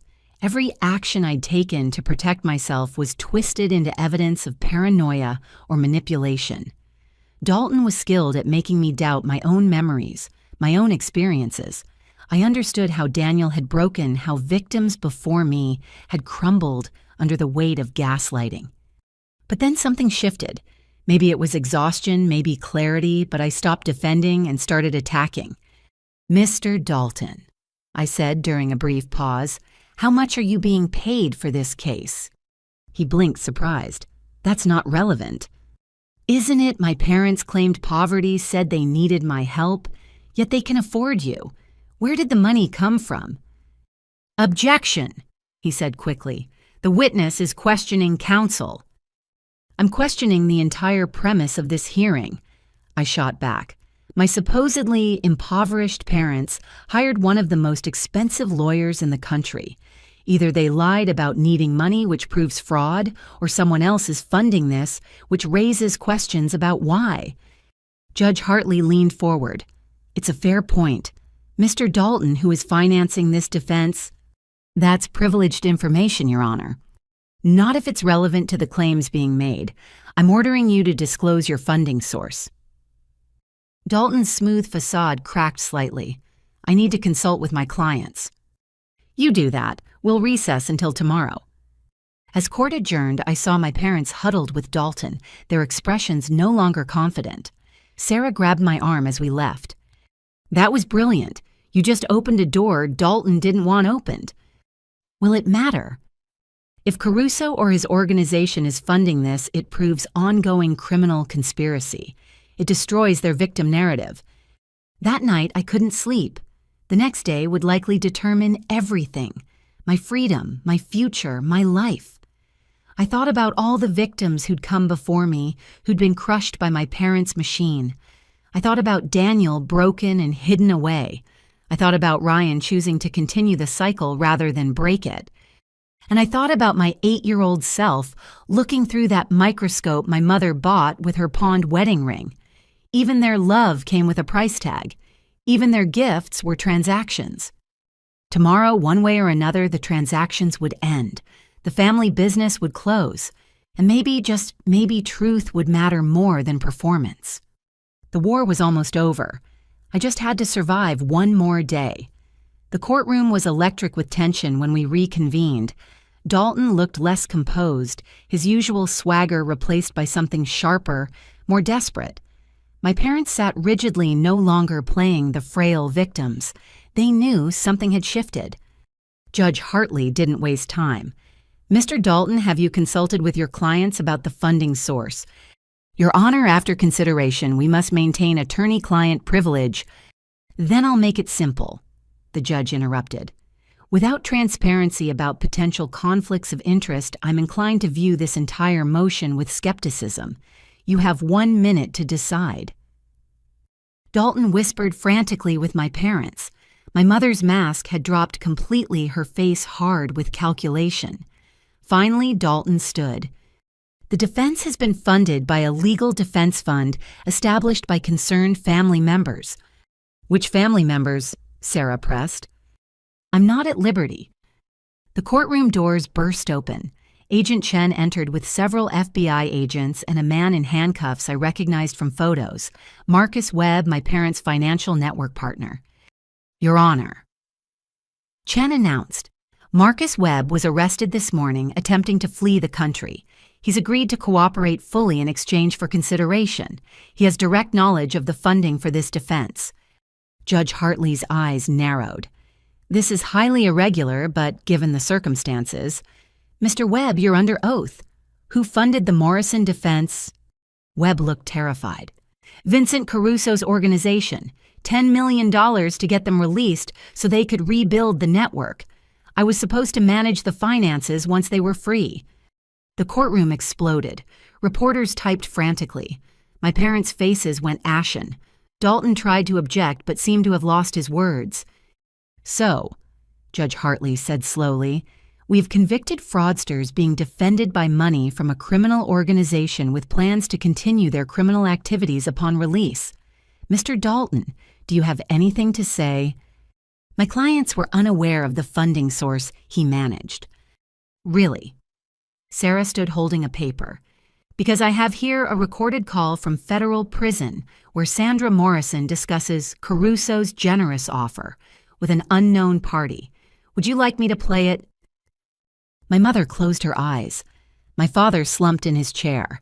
Even now, caught completely, they were calculating odds, looking for angles. Your Honor, Sarah continued, this proves ongoing criminal conspiracy. The Morrisons haven't reformed. They haven't accepted responsibility. They're active participants in a continuing criminal enterprise. We request not only denial of their motion, but additional charges for conspiracy and racketeering. I'm inclined to agree, Judge Hartley said. But first, I want to hear from Dr. Morrison one more time. Doctor, please take the stand. I walked to the witness chair on unsteady legs. This time, Dalton didn't approach. He knew he'd lost. Dr. Morrison. The judge said, her voice gentler now. You've been through an ordeal that would break most people. Your family, the people who should have protected you instead, tried to destroy you. Do you have anything you'd like to say to them? I looked at my parents for what I knew would be the last time. My mother met my gaze defiantly. My father couldn't look at me at all. For 30 years, I began my voice stronger than I felt. You've destroyed lives. Aunt Margaret, who trusted you with her home. Daniel, whose mind you broke. Grandpa Morrison, who died alone because you stole his dignity along with his savings. Dozens of others whose names we'll never know. You raised Ryan and me as tools for your schemes. We weren't children to you. We were future assets, potential accomplices. Every lesson you taught was about manipulation. Every moment of affection was transactional. But you failed, not because you weren't skilled criminals. You were brilliant at that. You failed because you couldn't imagine that one of your victims would fight back and win. You couldn't conceive that truth might matter more than performance. I used to wonder if you ever loved us. I don't wonder anymore. You're incapable of love because love requires vulnerability, and you see vulnerability as weakness. But here's what you never understood. Vulnerability is strength. Asking for help is strength. Truth is strength. I feel sorry for you. You'll spend your remaining years in prison clinging to your delusions of superiority, never understanding that the very skills you prized, manipulation, deception, exploitation, are what made your lives empty. You won. Congratulations. You won nothing. I stepped down amid complete silence. My mother's defiant expression had cracked, showing something that might have been recognition or regret. My father was crying silently. Judge Hartley cleared her throat. In my 20 years on the bench, I've rarely seen such a clear case of unrepentant criminality hiding behind legal manipulation. The motion to vacate the plea agreements is denied. Furthermore, I'm referring this matter to the prosecution for additional charges. Mr. and Mrs. Morrison, you gambled on your ability to manipulate the system one more time. You lost. The gavel came down with finality. FBI agents moved to escort my parents out. As they passed, my mother paused. "Tracy," she said quietly. "The microscope. That birthday. It wasn't my ring I sold. It was stolen from a pawn shop. Even that was a lie." Then they were gone, leaving me with one final betrayal, one last twist of the knife. Even my cherished memory was tainted. The aftermath was swift. Dalton withdrew from the case, his reputation damaged by association with Caruso's organization. Webb's testimony led to 17 more arrests. The network my parents had spent decades building crumbled in weeks. Ryan took a deal testifying against Caruso's organization in exchange for witness protection. I received one letter from him. "Tracy, I know you won't forgive me and I'm not asking you to, but maybe someday I can be better than what they made us. Maybe we both can. Take care of yourself. R." I didn't reply. Some bridges once burned can't be rebuilt. 6 months later, I stood in a community center addressing a room full of fraud victims. Patricia sat in the front row, beaming with pride. Agent Chen leaned against the back wall, having become an unexpected friend through everything. "Recovery isn't about getting back what was stolen," I told the group. "It's about building something new from whatever remains. Our abusers wanted us broken, silent, ashamed. Every day we speak our truth, we defeat them again." After the meeting, a young woman approached. "Dr. Morrison, I'm Lily Chen. Your parents, they destroyed my grandparents, convinced them to invest their retirement in a fake company. I just wanted to thank you for fighting back, for all of us who couldn't." These moments made everything worthwhile. Every legal battle, every sleepless night, every moment of doubt, it all led to this, helping others reclaim their lives from predators, like my parents. The hospital welcomed me back fully, my reputation restored, and even enhanced by my ordeal. Dr. Chen, Patricia as I now called her, became a mentor and friend. "You survived something that would have destroyed most people," she told me. "That's a kind of strength we need in medicine." I sold the house, unable to live with its ghosts. The new place was smaller but cleaner, untainted by schemes and lies. I dated cautiously therapy, helping me navigate trust and intimacy after a lifetime of transactional relationships. 2 years after the trial, I received notice that my mother had died in prison. Heart attack, the report said. My father, broken by her loss, followed 3 months later. I didn't attend the funerals. They'd been dead to me since that final day in court. Instead, I established the Morrison Victim Recovery Fund with money recovered from their schemes. It provides counseling, legal assistance, and financial planning for fraud victims. Something good from all that pain. 5 years later, I married James Parker, the FBI financial analyst who'd traced the money funding my parents' defense. "I fell for you the moment you asked Dalton about his fees," he confessed. "Brilliant tactical move." I was just angry, I admitted. Angry and brilliant, my favorite combination. Our wedding was small, filled with chosen family rather than blood relatives. Patricia walked me down the aisle. Agent Chen stood as James's best man. The reception was at the community center, fraud survivors and FBI agents dancing together, celebrating love, triumphing over deception. In my wedding speech, I said, "My biological parents taught me that family was about blood and obligation, about what you could take, rather than what you could give. They were wrong. Family is about choice, about showing up, about love without price tags. Today, I'm grateful for my real family, all of you who helped me rebuild when everything fell apart." 10 years have passed since that night my parents invaded my home. I have 2 children now, Sarah, age 6, and David, 4. They're growing up in a house filled with love where trust isn't weakness and vulnerability isn't currency. When Sarah asks about her grandparents, I tell her the truth in age-appropriate ways. Some people make choices that hurt others. We can learn from their mistakes and choose differently. The Morrison Victim Recovery Fund has helped over 300 families. We've partnered with the FBI to create early warning systems for family fraud. I speak at conferences sharing our story to help others recognize the signs.